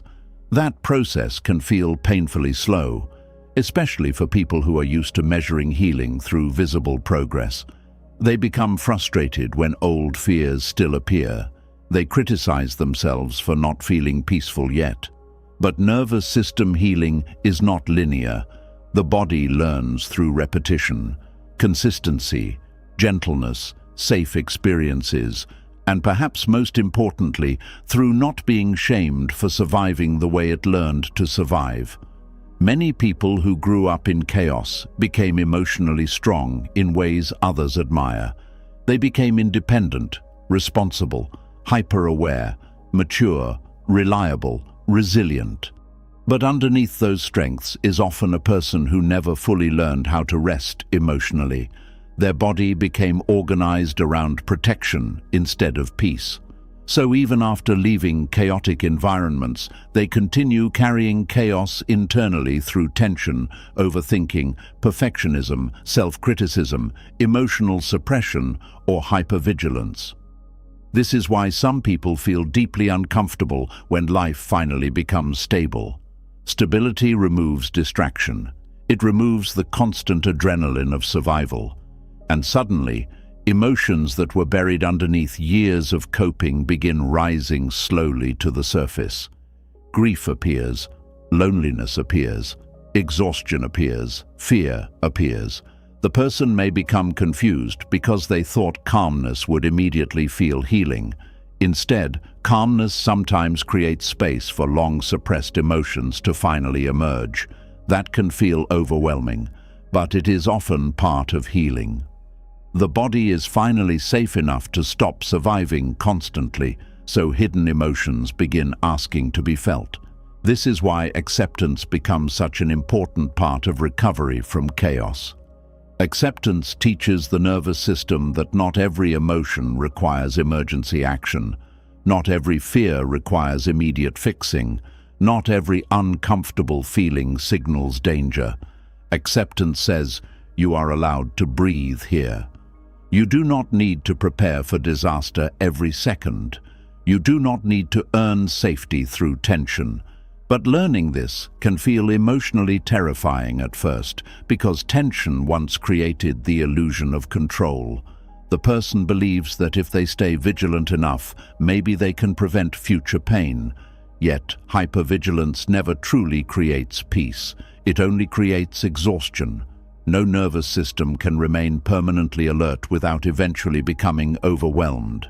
This is why so many people who grew up in chaos secretly feel tired all the time, not physically lazy, emotionally overactivated. Their body has spent years carrying invisible tension without enough opportunities to fully relax.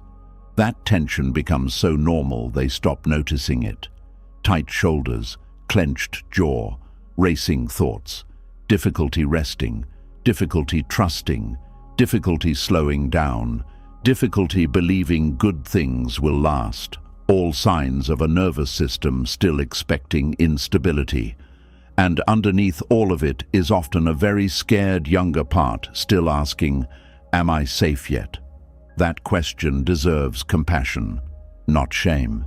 Because many adults are still trying to create the emotional safety they lacked earlier in life. Some try to create it through control, others through perfectionism, others through achievement, others through emotional independence. But true safety cannot be built entirely through external control. Eventually, safety must also be felt internally. That is where acceptance becomes life-changing. Not passive acceptance, not giving up, but acceptance of the present moment without immediately treating it like a threat. Acceptance of your humanity without constant correction. Acceptance of rest without guilt. Acceptance of calmness without expecting punishment afterward. These experiences slowly teach the nervous system something new. Peace is not danger. Softness is not weakness. Stillness is not failure. You do not need to stay emotionally armed every moment to survive life. That lesson takes time to trust fully, especially for people whose bodies spent years equating relaxation with vulnerability. This is why healing often feels uncomfortable before it feels peaceful. The nervous system is learning a completely different way of existing. It is moving from survival towards safety, and safety can initially feel unfamiliar. Some people even miss the emotional intensity of chaos without understanding why. Not because chaos was healthy, but because intensity felt normal. The nervous system became accustomed to emotional highs and lows.